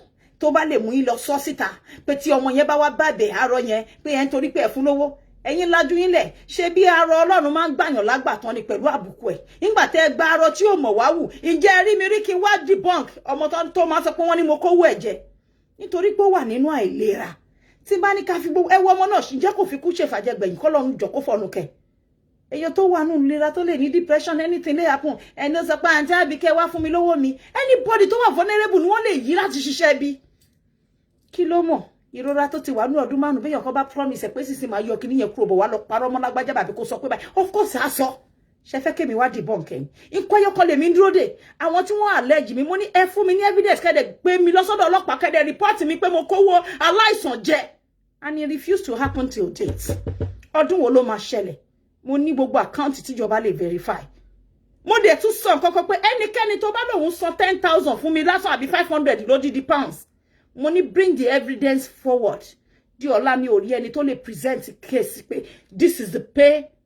Bóyá check ni o, bóyá o pay directly from bank ni o, pé evidence rẹ̀. Kẹ̀dẹ̀ fún mi just 500 pounds odidi. Not to talk of ẹni tó ní pé mo gbé 60,000 60 kìíní kan £1,000 jẹ. Ṣé wá rò pé mo jẹ yín lẹ́jọ́ ni? Bẹ́ẹ̀ ló ṣe yẹ kẹ́ ṣe treat case yẹn. Kò yẹ kí ìwọ kí lorúkọ ẹ̀ ọba kó máa sọ pé tó bá wá tán bá pa wọ́n lù pa nínú church. Kí lẹ fẹ́ pa fún? Ṣé èyí tó wà lára ẹ̀ ò tó ni? Bẹ́ẹ̀ bá lè ràn lọ́wọ́ mọ́ tó yẹ pé COVID ò jẹ́ káwọn èèyàn kan redeem pledge. Dene fi lè jẹ́ kó máa lọ. Ẹ wá yọ̀ǹde fọ́lọ́run ẹ fi àdàbí sí. Èmi fi àdàbí sí tèmi gbà tán ní pé nǹkan báyìí ló ṣe mo ní àdàbí àdá. At the end of the day ọmọ yẹn fòṣánlẹ̀ okun. Kọ́lọ́run fọ̀nù kẹ̀. Gbogbo ẹni tó wà nídìí wọ́n ṣe dà láàmú. Àdàbí tèmi Àbíkẹ́ bá mú owó ẹ̀ tán fún ti mú mọ́ tèmi. Òun ni wọn ò ní kúkú kánsà gbẹ̀yìn ayé wọn. Gbogbo ibi tí wọ́n bá sá sí ikú kánsà tó pa Bùkọ́lá Ọ̀ṣádáre. Òun ló sì máa pa wọ́n gbẹ̀yìn. Àdàbí tèmi Àbíkẹ́ bá kó owó ẹ̀ jẹ wọn ò ní kúkú kánsà mọ́ ẹ lọ kọ́lẹ̀ wọ́n á kú ikú oró tán máa ké síta. Because mi ò jẹ wọ́n lẹ́jọ́. Ẹ fà wọ́n lọ́lọ́run lọ́wọ́ ẹni tó sọ pé ẹ kówó ẹ̀ jẹ. Ẹ fa onítọ̀hún lọ́lọ́run lọ́wọ́. Ẹ hùwà bí Àbíkẹ́ ṣé bẹ́ẹ̀ mi ò ń ṣe olórí ìjọ. Àmọ́ mo bí Ọlọ́run kó fún mi ní làákàyè àti ìkímọ̀ láti fi handle ọ̀rọ̀ yẹn torí pé ẹni táwọn yìí wà vulnerable. Èmi ò dẹ̀ fẹ́ kí àwọn wèrè tó wà nínú ìjà kí wọ́n lẹ́nu sọ ọ̀rọ̀ yìí. Because ẹ jẹ́ ká jẹ́ tí wọ́n sẹ́gbẹ́ kọ́. Àwọn yẹn máa bí tàkú ni. Ẹ wo ti ẹni tí ó sick. Ẹni tó sick ni ẹni wọ ọmọ ọjọ́ Genesis wá sọ pé tó bá wá tán bá lù pa ìwọ kó máa wulẹ̀ wá anything tó bá ṣẹlẹ̀ sí ó ṣẹlẹ̀ sí náà nìyẹn o. Kò dáa. Kò dá òkú díẹ̀ káàtó. Ṣé Genesis ló ní kẹ́ wí bẹ́ẹ̀ ni? Kò dáa. Ẹ wá lajúlẹ̀ wọ́n bá yín búlì ẹ̀. Olè, arọ, eléyìí ń tọ́lé. Kí lẹ ṣe láàrin yẹn gẹ́gẹ́ bí ọmọ ẹ̀yìn Jésù Kristi? Kí lẹ ṣe gẹ́gẹ́ bí olùdarí ìjọ? Kọ́bùn ẹ̀ pé kọ́kọ́ náà pé please don't go that way my sister. Ẹ jẹ́ fi wọlé o. Ẹ má fi ebu ara bú nítọ́. Àwa lè fi ebu ara bú anybody. Torí iṣẹ́ táwa ń ṣe ẹnu ni iṣẹ́ ayé ni. Ṣé báwo ni táwọn bá búyàn tí wò kí apply but tó bá rí páwà sọ̀rọ̀ lẹ máa rí pé ló máa di ẹkún wẹ́wẹ́wẹ́ bí ọmọ tán jí gbé ní Másì. Sọ kankan. Àwọn tán ládégún fún yín lẹ́ni náà sì máa ládégún lọ́la. Ẹ lọ kọ́lẹ̀ tán bá máa bú yín gbogbo nǹkan tán sọ lẹ́ni náà máa fi bú yín pátákó Genesis ó jí owó ọmọ yẹn náà. Wọ́n sì máa bá yín tún sọ, wọ́n redefine ẹ̀. Gbọ́ narrative ayé yín lẹ́yìn go fi kà sẹ́nu pé wọ́n sì máa bá yín tún sọ àwọn tẹ́ gbọ́ lẹ́ni tán sọ pé why are you troubling him to give you money? Wọ́n máa sọ pé yes now ìgbà tí Genesis kówó ẹ̀ jẹ́ ń jọ sí àwọn mọ̀. Bẹ́ẹ̀ ni bó ṣe ń lọ nìyẹn lórí ọ̀rọ̀ social media torí pé ẹ ti dára yín pọ̀ mọ́ wọn. Olóòótọ́ máa ní tòun ọ̀tọ̀ ni. Ẹ rìn yín gẹ́gẹ́ bí ọmọ Ọlọ́run. Ẹ rìn yín gẹ́gẹ́ bí òjíṣẹ́ Ọlọ́run. Ẹ rìn yín gẹ́gẹ́ bí ẹni tẹ́ pera yín pé olùṣọ́ àgùntàn. Ẹ má dára yín pọ̀ máwọn tó ń jà lórí social media. Èmi ò sí nínú wọn bẹ́ẹ̀ mi ṣe wà yìí. Tẹ́ bá rí pé wọ́n ń ṣe show fún mi ẹ má wulẹ̀ mi kàn.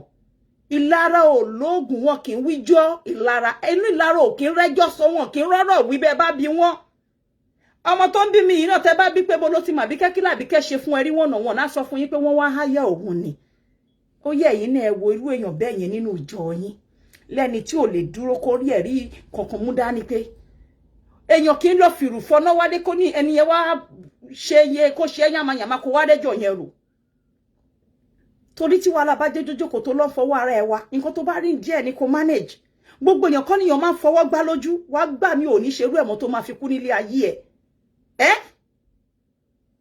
ẹ fi sílẹ̀ tẹ́ ẹ̀ bá lè tó nǹkan tẹ́ ẹ̀ ń dálẹ̀ torí mo rí ogun bó ṣe ń bírù gbogbo wíìkì agbónọmọ Genesis nǹkan tẹ́ ẹ rò àwọn èèyàn á máa ṣe fún nítorí pé ẹ mọ nǹkan manage ẹ mọ nǹkan manage ẹlẹ́bọ̀ ṣe manage kó ó ti wà nù ṣọlọ tó tọwọ́ ara ẹ̀ bọ̀ yìí náà ó ní ìyá tó ti di arúgbó ẹ jẹ́ kí ìyá ẹ̀ kó tún fojú ẹ̀ tún rí láyọ̀ ẹ má complicate issue Genesis ò ń ṣe ẹni tó lẹ́mìí kò dẹ̀ ní kò wá straight forward let me tell you yes ó máa ń dodge ní tẹ́ bá ń sọ nǹkan tó tọ́ fún mo sì sọ fún ní àárọ̀ yìí pé why are you dodging the truth I told him straight off lójú ẹ̀ mi ì mọ ọ̀rọ̀ pa ẹ mọ̀ pé nǹkan táwọn wọ̀nyí ṣe ò dá kí ló tẹ̀ yí báyìí my sister don't worry àní mo máa bá wọn sọ̀rọ̀ mo ti sọ fún Ṣọlá pé báyìí mo mi orí no this I say boldly out here to all of you is not a straightforward person yes kò dé dá ó yẹ kó nu ẹ lè ká ọ̀rọ̀ gẹ́gẹ́ bí olórí ìjọ èèyàn kì í pé àṣẹ pa wàá sọ ni bí òkò sọ láàrin ọlájẹ ní mí ní pẹ́kọ̀rọ̀ àwọn wo ló fẹ́ pàṣẹ fún tó nítorí wọ́n pẹ́kọ̀rọ̀ wá sọ bó ṣe rí àmọ́ bó ṣe máa ṣe rè ẹ kò ní fẹ́ ní kí ló dé tẹ́ ń ṣe báyìí olùṣọ́ ṣe mọ̀ kinní kan anyway èmi ò ní sọ fún yín jù báyìí lọ gbogbo ọ̀rọ̀ Genesis people are following the saga àwọn tó nífẹ̀ẹ́ ò fẹ́ kó wọ́ọ̀sì jù báyìí lọ ẹ̀yin adélé tó fi lélẹ̀ fún tó fi ìjọ́lẹ̀ fún ẹ má bà nǹkan jẹ́ ẹ̀yin tí Amẹ́ríkà ti Nàìjíríà ti London ẹ pé gbogbo ara yín pọ̀ ẹ lọ create elders forum ẹ lọ create àwọn parochial committee gbogbo ẹ̀ ní Genesis ò ṣe kó tó lọ tó bá ṣe ni kò bá má rí bó ṣe rí ní èléjì àwọn àgbàlagbà ìjọ yẹn ni wọn ò bá máa jomi tó rú ọ̀rọ̀ kí wọ́n máa sọ fún yín ibi tẹ́ máa lọ kí ló kàn yín àti Facebook ẹ gbọ́ bàbá Kasali sọ pé ẹjọ́ o òun ò fẹ́ kẹ́nikẹ́ni gbèjà òun bàbá Kasali wòlíì gidi ní ẹnu ẹ̀dẹ̀ káàrọ̀ ó pa láṣẹ pé ẹjọ́ anybody ẹ má support mi ẹ má sọ pé mo máa gbé you come for my daddy I come for you òun ò rán yín ẹ̀yin náà lẹ báwọn débi tó báwọn dé yóò ti tó ẹ má come for anybody tó bá go for òun because he knows the implication of that sentence why can you guys not do the same thing ṣé o pé bàbá Kasali ògùn ẹ rò kó jó ni ẹ rò kó bẹ̀rù èèyàn ó mọ nǹkan tó ń sọ torí àwọn tó ń ṣe yín àwọn tó láwọn gbà yín náà ṣì máa ṣe yín ajẹnifẹ́ni lẹ́sẹ̀ ni wọ́n ó ṣe mí ò ń gbà mí ní gbogbo wọn wọ́n sínú èèyàn o ẹ má jẹun pa ẹ tí ì rẹ èèyàn don't chase away quality people kó wá ku èrò jágajàga àwọn máa gbèrò wọ́n ní fi ọ̀rẹ́ ẹ̀wọ̀n mi kí n sọ̀rọ̀ èèyàn tí wọ́n fún ara ẹ jẹ bí mo ṣe máa ń ṣàkọ́nsí mi torí lágbájá kan hélì mi kí n so mọ́ ó hélì mi fẹ́ lẹ́dàá ẹ̀ nínú mi èmi mẹ́ntì fẹ́ràn mo sì mẹ́ntì tó fẹ́ràn mi so òun ni mo ṣe pè yín ní ọ̀sán yìí pé ogun tó tún lùmù yìí tí ẹ bá gbà wọ́n láàyè gbogbo àwọn tó dìde ogun sí Genesis ìjọsìn wọn tún bẹ̀rẹ̀ padà ẹ jẹ́ kó ní ìsinmi ẹ jẹ́ kó ní ìsinmi ibi tó wà ẹ jẹ́ kọ́kàn ẹ balẹ̀ kó ṣe táìmù ẹ̀tọ́ kó sì bọ́ta kọ́lọ́ ń gbà kó sọ ayé ẹ̀ kó wá ṣe àtúnṣe gbogbo ibi tó kù díẹ̀ káàtó sí kó ṣe gbogbo ẹ̀ ló fi jàre ó ní títí ẹ̀ gbogbo tó ń sọ tó jẹ́ pé títí ẹ̀ náà ni aṣáàrí à ń rí ojú wo ò fọ́ àmọ́ Ọlọ́run ò fẹ́ kú ẹlẹ́ṣẹ̀ bí kò ṣe kó ronú pìwàdà ẹlẹ́ṣẹ̀ ńlá ni èmi ẹlẹ́ṣẹ̀ ńlá ni ẹ̀yin kò sẹ́ni tí ọwọ́ ẹ̀ mọ́tán níwájú Ọlọ́run nínú gbogbo wa òun ni àṣekọ̀ rárá ń wò pé wa ó ti lọ kọ́ ẹ̀kọ́ títí ẹ̀ bá ṣe kọ́ nìyẹn pé òun á rin ìrìn àjò títí ẹ̀ láyé Ọlọ́run á dẹ̀ padà mú ẹsẹ̀ jáde láyọ̀ àtàlàáfíà àmọ́ ẹ má bà nǹkan jẹ́ kó tó dé ẹ má jẹ́ kó wọ́ọ̀sì jù báyìí lọ ṣọ́ọ̀ṣì lẹ pera yín bẹ́ẹ̀ bá lè kúrò lórí social media gan fúngbà díẹ̀ tó bá possible ẹ kúrò ẹ kọ́ lọ bora yín láṣìírí kẹ́ máa ṣe nǹkan kọ́lọ́run dẹ̀ ràn yín lọ́wọ́ kó bá Genesis dìbẹ̀ mú tó máa fi dé kíjọ yẹn má tú ká pátápátá ó wà lórí appeal the situation of things as it's going is not looking right it's not going to help him and that is why you all have to think àwọn tó nífẹ̀ẹ́ ni wọ́n ń bàjà yìí ni ó ṣe ká mi lára lẹ́nìí àwọn tó nífẹ̀ẹ́ wọ́n dẹ̀ bọ́ ta wọ́n ṣe update fún àwọn tèmi mọ̀ pé wọ́n máa lọ support ẹ̀ bẹ́ẹ̀ tẹ́lẹ̀ tẹ́ pé èmi kọ́kọ́ máa wo gbogbo wọn pé Ọlọ́run má jẹ́ jẹ̀bi bò ẹ wá jẹ́ káwọn tó ń wá fèmí orí Facebook àwọn ọmọ tí kò sẹ́ni tó fẹ́ súnmọ́ àwọn onídọ̀tí ẹ wá jẹ́ kó máa kó yín kó máa lo church yín platform tẹ̀yìn láti jà láti gbéyàn ṣépè ìwọ ọba ó dẹ̀ ń ṣe àyẹn má post ẹ̀ sórí Tolúlọpẹ́ Gàbà tí má ṣe tán ìwọ light ìsìn ló ṣe fẹ́ sọ̀rọ̀ èmi á advice ẹ bí ẹ̀gbọ́n pé ṣó silence wọ́n ló wà far golden because at the end of the day you will end up láti ṣe kíni láti smear image ara ẹ̀ as bóyá olùṣọ́ bóyá wòlíì dẹ̀ ni o máa ń gbé ẹ̀mí kò right fún ẹnikẹ́ni tá bá nínú aṣọ funfun láti máa lọ dìwé tó ṣe fẹ́ máa lọ ó lè ṣe ṣó tó bá mọ̀ ṣe kí ló tẹ́ pọ̀ sàn gangan ẹ ṣe ń jẹ́ kí Victor máa ṣe ṣó yín àwọn wọ̀nyí tán náà ń gbèjà Genesis kí ló dé tẹ̀ ń lò wọ́n bí gbé ṣó yẹn láti bẹ̀rẹ̀ kó gbé ṣọlá náà sẹ́gbẹ̀ẹ́ kẹ́ máa gbà fúnra yín kẹ́ mọ̀ pé ẹ fẹ́ ṣe ṣó tó bá lè ní sùúrù láti jọjọ́ ìdébi tó ní sùúrù dé please don't disrepute yourself by saying you want to come out and talk. The more you talk, the more problem you bring for him. I am not threatening no anytime. Tí n bá ṣiyèméjì pẹ̀lú Délé kí Ọlọ́run dá fún mi. He knows pé nínú mi I love him like a brother. He knows I will never do anything to hurt him. Mi ò ní láti bọ́ta wá sọ́ṣọ́ yé yín. Mo kàn ṣe tèmi fọ́lọ́run ni. Hold on. Ellen. Ẹ jọ̀ọ́ mo wà lórí live chat máa pè yín padà. Ẹ ṣé. I don't want this to be a calling show. Mi fẹ́ anybody kẹwa torí tí má ṣe gbọ́ calling show. Àwọn èèyàn sọ̀rọ̀ bànújẹ́ gbà yín lórí nínú Genesis Church. Inú bí àwọn èèyàn gan wọ́n fẹ́ sọ̀rọ̀ bànújẹ́ gbà yín lórí. But èmi ò ń ṣe irú èèyàn bẹ́ẹ̀ tí máa ní ya ẹ calling ẹ fọ̀rọ̀ bá tí ẹ jẹ́ ẹ di yóò jẹ́ fún ara wọn. Ẹ jẹ́ mi ní Délé bí ṣe sọ yín. Ọlọ́run mi ò lè jẹ fún ẹ kò sẹ́ni tó bájà tó tẹ́ mi lọ́rùn tó dùn mọ́ mi nú rí àmọ́ àwọn tẹ́ ń gbé mọ́ra yìí àwọn ọ̀rẹ́ apanimáyọ̀dà gangan lẹ́ṣẹ̀ṣẹ̀ ń fà mọ́ra Bukky tún sàn ju àwọn ilé lọ times 100 ẹ lọ kọ́lẹ̀ bí ṣe wí fún yín gbogbo ẹ̀dá téèyàn ò bá ti ṣe é tó pé inú ẹ sọ bàjẹ́ ọpọlọ ẹ̀dùn ẹ yóò rò débi pé wọ́n kàn déédéé gbé dìde wọ́n jàjẹ́ bí irú ẹ̀dá bẹ́ẹ̀ lè kọjú sẹ́yìn náà at any time ṣe ẹ̀rọ wọ́n kàn gbé dìde náà ni èṣù tó lò sára wájú àpadà wá lò sára ẹ̀yìn náà àwa bàtí yín jẹ́ ṣé ẹ mọ̀ ni ihun tán bá ṣe fara wájú náà gbé papọ̀ lọ́dọ̀ yín ìyẹn ni kẹ́ máa check antecedent ó ṣe kókó gan ẹ fún Genesis nísìnyí ẹ jẹ́ kó ṣe tán bí tó wà kó bọ́ta ká lè bá gbégbá ọpẹ́ nídìí láti ẹ má celebrate mi méè ti dé o mo bẹ̀ yín ní o ìfẹ́ kan ká mi mọ́ ṣọ́ọ̀ṣì tó ń ṣe fracas o tó wọ́n ti tagi sí the fracas church Kasari gan bàbá ò ṣe fracas báyìí o wọ́n bú bàbá wọn búlì ẹ̀ ní àmọ́ tí yín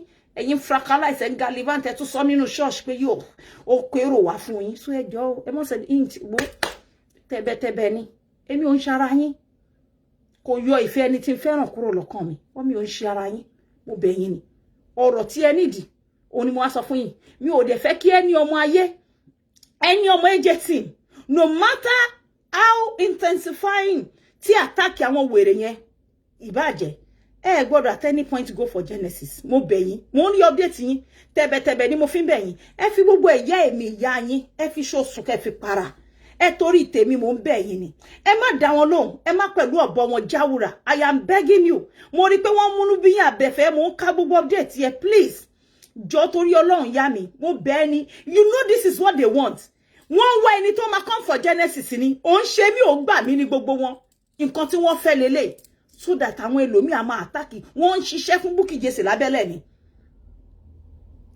yes wọ́n fẹ́ kẹ́ wá mọ̀mọ́ máa attack ẹ̀ kẹ́ máa lẹ́yìn tú àṣírí ṣé gbàjọ́ sí tèmi àti Bala ta ní ọ̀rọ̀ díẹ̀ kí náà sọ bring out all the video with you wọ́n fẹ́ kó play ẹ̀ tó bá dẹ̀ jẹ́ pé Bala play kí nìyẹn inú mi ìbádùn tó rọ̀rọ̀ tẹnu mi ò gbà nìyẹn ò bá bá mi play inú mi ò á sì dùn torí òkodo ọ̀rọ̀ ni ò bá jáde poron Bala náà mo mọ̀mọ́ bò mọ́lẹ̀ ni mo ti títí èmi náà bú pé ya bọ́tà play the thing inú mi ìbádùn bàjẹ́ àmọ́ àwa ò ń ṣe bẹ́ẹ̀ I hate manipulations ní ayé mi ẹ má jẹ́ kó get at yín ẹ má jẹ́ kó get at yín rárá ẹ má jẹ́ kó lò yín láti máa ṣe update torí Genesis kan ló ń bú yín ọba ò tí dárúkọ yín àwọn wèrè wọ̀nyẹn má jẹ́ kí wọ́n tì yín débi pé ẹ wá máa bú Genesis mo ń bẹ̀ yín ní pẹ̀lú ẹ̀bẹ̀ ẹ filẹ̀ síbi tó wà yẹn ẹ fi gbogbo ẹ̀yà Ọlọ́run ibi tó wà yẹn sì ó jẹ́ kọjá nǹkan tó ti ṣé yẹn ò tó ni ẹ jọ̀ọ́ náà mo bẹ̀ yín ni ẹ fi yá mi gbogbo wọn tó bá bú yín bẹ́ẹ̀ gbogbo bó ṣe bú yín torí Genesis ẹ fi yá èmi pé mi ni mo bú yín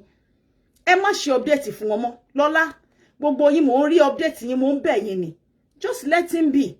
He was not the one tó ṣàbù yín. Yes, orí platform ẹ̀ ni wọ́n ti ń bú yín. Àwọn ẹ fi gbogbo ẹ̀ yá Ọlọ́run. Àwọn àbúrò ẹ̀ ni wọ́n ṣe gbogbo nǹkan tó ń ṣe. Ẹ fi yá Ọlọ́run. You all know what they are up to, and that is the reason why you just have to ignore. Ẹ pọ̀jù yẹn lọ. Ẹ ti pọ̀jù gbogbo nǹkan bẹ́ẹ̀ yẹn lọ. I'm begging you. Ẹ fi Genesis sílẹ̀ síbi tó wà. Ẹ fi yá Ọlọ́run. Torí ẹni tẹ́ fẹ́ bájà tẹ́ fẹ́ bú ṣó gbọ́. Ó wà nú àtìmọ́lé ibi tó wà. Ẹ ṣé wọ́n tún bú mọ́ salt to injury ni. If these ones truly love him, wọ́n rí pé ẹ̀ ń darò, wọ́n rí pé bẹ́ẹ̀ ṣe ránṣẹ́ attack yín, ẹ̀yin náà ń dá Genesis lóhùn padà. Tó bá jẹ́ lóòótọ́ níyàn nífẹ̀ẹ́ èèyàn. Èèyàn máa ń torí iṣu jẹpo torí epo jẹṣu ni ṣé bí wọ́n ti yọwọ́. Àmọ́ wọn mind torí pé wọ́n ń lò wọ́n ni. Wọ́n fẹ́ kẹ́ máa mọ̀ọ́mọ̀ máa attack Genesis. Ìránṣẹ́ èṣù ni wọ́n in disguise. Tó bá yá wọ́n sọ pé àwọn bú ètò wà Manchester. Ìyẹn sàn ju wọn lọ times 10. I'm telling you, mo mọ nǹkan tí mò ń sọ. Kì í sì ṣẹgbẹ́ wọn nínú ká wọṣọ. Nínú ká ṣe fàájì nínú ká ṣe fanda igi mú jìnnà sórí tí Manchester ò ń ṣẹgbẹ́ wọn ẹ jẹ́ ká fi tẹ́lẹ̀ ẹ má ẹ̀ka fọ̀tẹ̀ sí igi mú jìnnà sórí so bó ṣe trash wọn yẹn gangan nicely ó lè ní issue rẹ̀ pẹ̀lú Genesis kánjọ lọ máa yanjú ẹ̀ torí ẹni awí fún ọ̀rọ̀ Genesis òun Ọlọ́run jẹ́ kó gbọ́ ni Ọlọ́run sọ pé bó ṣe máa lẹ́ni tí ẹni hardware Ọlọ́run adé gbé lékè kò jù bẹ́ẹ̀ lọ. So on this note I am going to be ending this chat. Ni mo fẹ́ kàn fún mi ní chat be 100. It is expected we can easily predict them. We know the things they can do. But ẹ̀yin ará Genesis, ẹ lọ kó ara yín ní ìjánu. Ẹ rọra pé wọ́n mú ohun yín lẹ̀ lọ kọ́lẹ̀ pé màláíkà tó jókòó sọ pé wọ́n mú ohun yín lẹ̀ ní gidi and they will use it against Genesis ní ọjọ́ iwájú. Ohun gbogbo yín bó ṣe mú ti búkì wá fún yín. Whoever that has the ability to do so, they will bring your own to back. Bàbẹ́ ẹ má kẹ́ pé mo sọ bẹ́ẹ̀. Wọ́n dẹ̀ lù against yín gẹ́gẹ́ bí ìjọ Ọlọ́run. It is well. Ọlọ́run á ràn yín ṣe. Àti wọ́n náà Ṣọlá, ìyàwó ló pera ẹ̀. Èèyàn ń kéré nídìí ẹrù ẹ̀. Ogbo social media yín ló yẹ kẹ́ máa monitor do now. Ta ló ń tag yín ní nǹkan ṣe nǹkan jà ní ẹjọ́ ara yín on tag ara yín straight. Ẹ ṣe update. This platform is strictly Christian platform. Please, we are not affiliated to anything that has got to do with Facebook ongoing fracas. If you're a member of the church and you have something good or spiritual to share with us, you are welcome. But anything that has to do with Facebook, disclaimer wọn ní kíákíá so that ìdọ̀tí yín ò ní wá bá olórí ìjọ yín. Torí tọ́n bá gbáyàn létí, mọ nǹkan tọ́n máa fi dá padà fún yín. Ó dẹ̀ ń kéré bá olórí ìjọ yín ni. It is well. So gbogbo ọmọ ayé, on this note, I'm going to be ending this chat. Thank you so very much for listening to me. Thank you for answering this call. It is not to fight anybody. It is just the bitter truth that I have to spill out the way I feel. I have told Genesis himself one-on-one on the phone this morning that this is what I'm going to do. He cannot stop me. He can't stop me because he has failed to implement some rules, right? And moral ethics into our followers here àti àwọn tó jẹ́ members of church. Nítorí ẹ̀ gbogbo ẹ̀ ṣe ń lọ yamayama yìí. Otherwise, he wouldn't have been like this. I told him, so when he comes back, he has a lot of work to do. And you can't carry any dear Ọba máa ń pàṣẹ ni wọn kì í dábàá. Kò yé? Ẹ má jẹ́ kó jù bẹ́ẹ̀ lọ. So ẹ ṣé mo dúpẹ́ púpọ̀ gbogbo yín. I love you so very much. Thank you for listening to me. This is not meant to cause any fight or truce between anybody. We remain the age 18, the no cyberbullying thing. Whatever, but I can manipulate, you can twist your me. I don't give a F. Ẹ sọ fún wọn pé mo ní great grandmother wọn lọ́hùn ni. Wọ́n bá wí òun náà sì ránṣẹ́ pé mi ò sí sínú dọ̀tí. Olóyè ni mí. Olóyè dáadáa. Olóyè dáadáa níyà ẹ̀yin. Olóyè dáadáa ṣáni yeye Bẹ́wàjí. Ó ń ṣẹ̀yìn dáadáa, ó ń hùwà dáadáa sẹ́yìn. Olóyè dáadáa ṣáníyà ẹ̀yin. Wo olóyè gidi níyà yìí wà láìlẹ̀ ẹ̀sìn. Màlẹ́kà ńlá sì ni Ọlọ́run sì fẹ́ràn ẹ̀ púpọ̀ púpọ̀. Ọlọ́run dẹ̀ jogún àwọn èèyàn fún mi ṣóyè yín. Ọlọ́run jogún èèyàn fún mi o. Ó dẹ̀ nífẹ̀ẹ́ mi pàápàá. So ẹ má jẹ́ kí n sọ̀rọ̀ jù.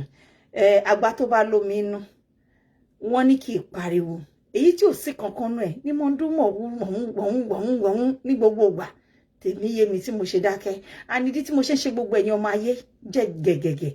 Ó kú yé mi. ó ti yé yín lórí tí ṣe yín bá jiná tán kó má gbé mi lẹ́nu ẹ kú tí ń tọ́jú mi bọ̀ gbogbo yín náà lẹ́ ń gbé mi gẹ́gẹ́ kí ni mo tún fẹ́ wájú Ọlọ́run tẹ̀ ti ṣe gbogbo yín pátá lẹ máa ń ṣe ẹ̀dẹ̀ múnú mi dùn mo dẹ̀ dúpẹ́ pé ẹ ti ẹ ń fún mi ní orí ọ̀fẹ́ yìí àti nǹkan tó ń pè ní ọ̀wọ̀ ẹ bá nǹkan jẹ́ ẹ ń pè mí kẹ́ tó ṣe ẹ ṣé mo dúpẹ́ púpọ̀ púpọ̀ Ọlọ́run kò ní kàn yín lábùkù Ọlọ́run á bá mi pọ̀ yín náà lè lágbára Ọlọ́run bẹ́ẹ̀ ṣe ń pọ́n mi lé pé wọ́n lá èjè ló ń jẹ ẹ jẹ́ kó máa jẹ ọlá mi ẹ jẹ́ kó jẹ ìjọlá Ọlọ́run ẹ má wo tèmi tó Ọlọ́run ní kẹ́ wò ẹ jọ torí Ọlọ́run mo ń bẹ̀ yín ẹ mọ̀ pé mi ò ń ṣe olórí yàmàyàmà o èmi ò ń ṣe ìyá jágajàga bí n ṣe kéré tó yìí ìlàkàyè pọ̀ ìkímọ̀ pọ̀ ọgbọ́n àtòyè Ọlọ́run fi jíǹkí mi ní púpọ̀ gan nítorí ẹ̀ mo ṣe máa ń dákẹ́ towards so many things pé àwọn ọ̀rọ̀ mi ò wọ́ tí kíyàn sọ silence it goes a very long way even where there is silence is still better again because where there's a prolonged silence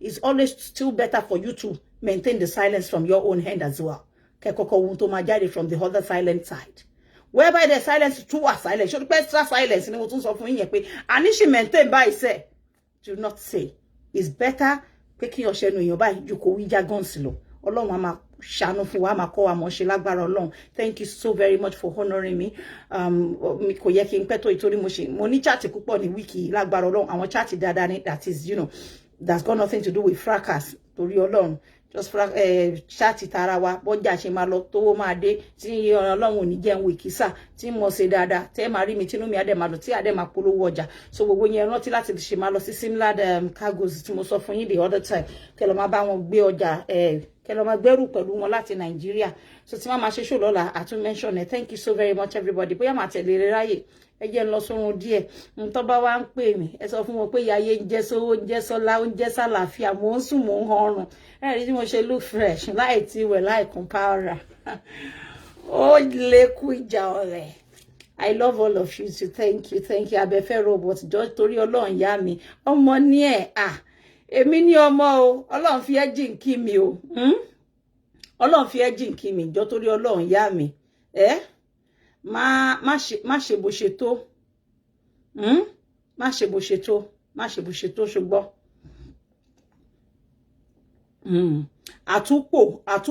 àtúpò yẹn ló ń tútùkùtù náà tó lóhun àtúpò onítùkùtù àwọn ẹranko nínú aṣọ wòlíì Ọlọ́run mọ nọ́mbà lé gbogbo yín olórúkọ àtútùkùtù àtúṣìtì it is well anyway mo ń ka àwọn kankan bí báyìí ni èèyàn kan send sí mi pé it is àtúpò that is causing another problem in Genesis orúkọ ló ń ro àfàtúpò náà àtútùkùtù ni Ọlọ́run mọ nọ́mbà lé gbogbo yín abẹ́fẹ́ robot I love you my darling please don't let anybody demote you or to disrepute you you have always been a wonderful lady please don't go down to our level Ọlọ́run ò ní jẹ́ kán fọmọ yín dógò sínú ogun ayé pé ibi tó máa kú sí nìyẹn lójú ayé èèyàn you are too much for that too classy ọmọ ní ẹ wà láì lẹ́yìn ọmọ mẹ́rin ìwọ rí body láti fi show pé bold beautiful cause you are a mother of 4 ó wà out of shape now ó ń ṣẹlẹ́dẹ̀ ò dẹ̀ ń ṣàmú ẹ̀bà now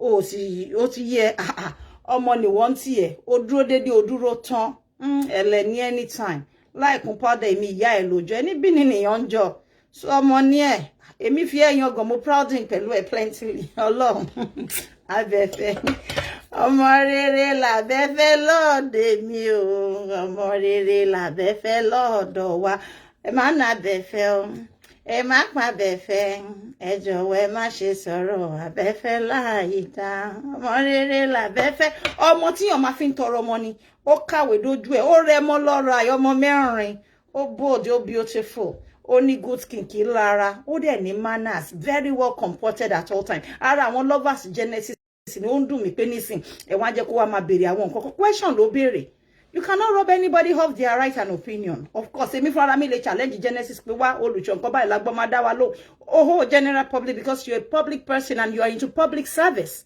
when you are into public service you don't have a choice you have to answer mo sọ pé ní láti lọ set up parochial committee ní kíá nínú church yẹn tó máa oversee things torí lè fẹ́ ru eléèkú anyway inú mi dùn pé àwọn ọmọ rere ló ti ara mi jáde ẹ ṣé mo dúpẹ́ everybody God bless you I love you so very much I have to end this chat now and I thank you so many other important things. Miraye Facebook, I just have to do this. Is a one-off thing. And ejo tori Ọlọ́run mi ò fẹ́ jà, like I said, be ba gbọ́ ko wọ́n bá ń bú ìyá wọn, wọ́n fi ìyá wọn pa lọ́hùn. Ẹ kàn mọ́ rẹ́rìn tí yín ni ṣé ni na today they happen. It is well lẹ́yìn bí 1 million parts wọn. Àbíkẹ́ tún ṣìrì nínú ìsinmi. Ọlọ́run ò jẹ́ kó máa ṣẹ̀sìn kiri báwọn ṣe ń ṣẹ̀sìn.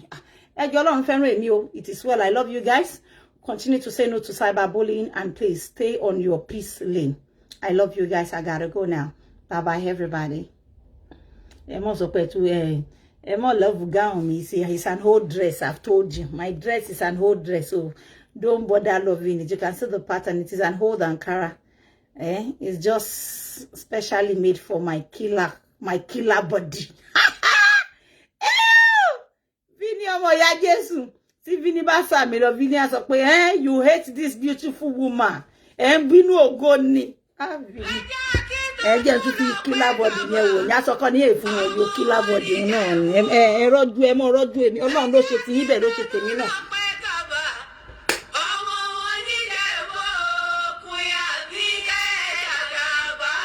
Ibo.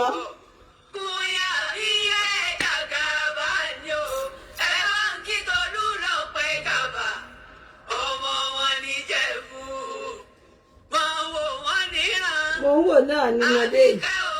Alẹ́ rí. Ìjọ tí máa fi kalẹ̀ mọ́ nìyẹn o.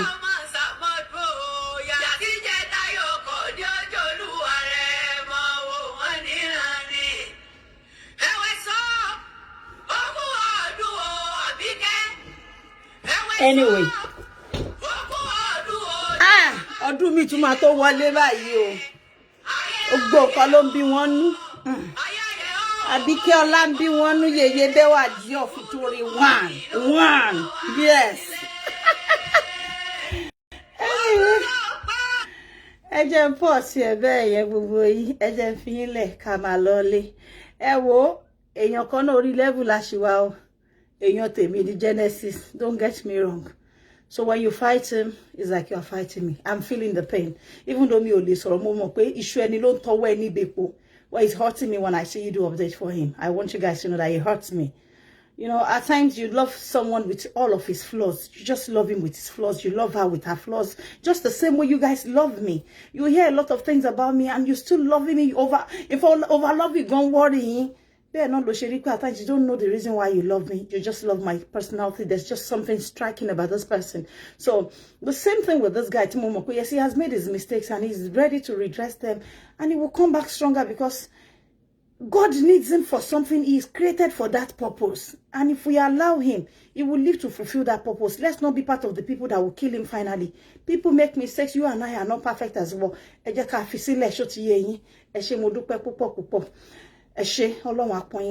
to go now. Thank you. Olai Larry, my baby. A million cases to you. I love each and every one of you. Thank you so much. Enjoy the rest of your week. And I'll see you most likely tomorrow or next again. Okay? I gotta go. Love.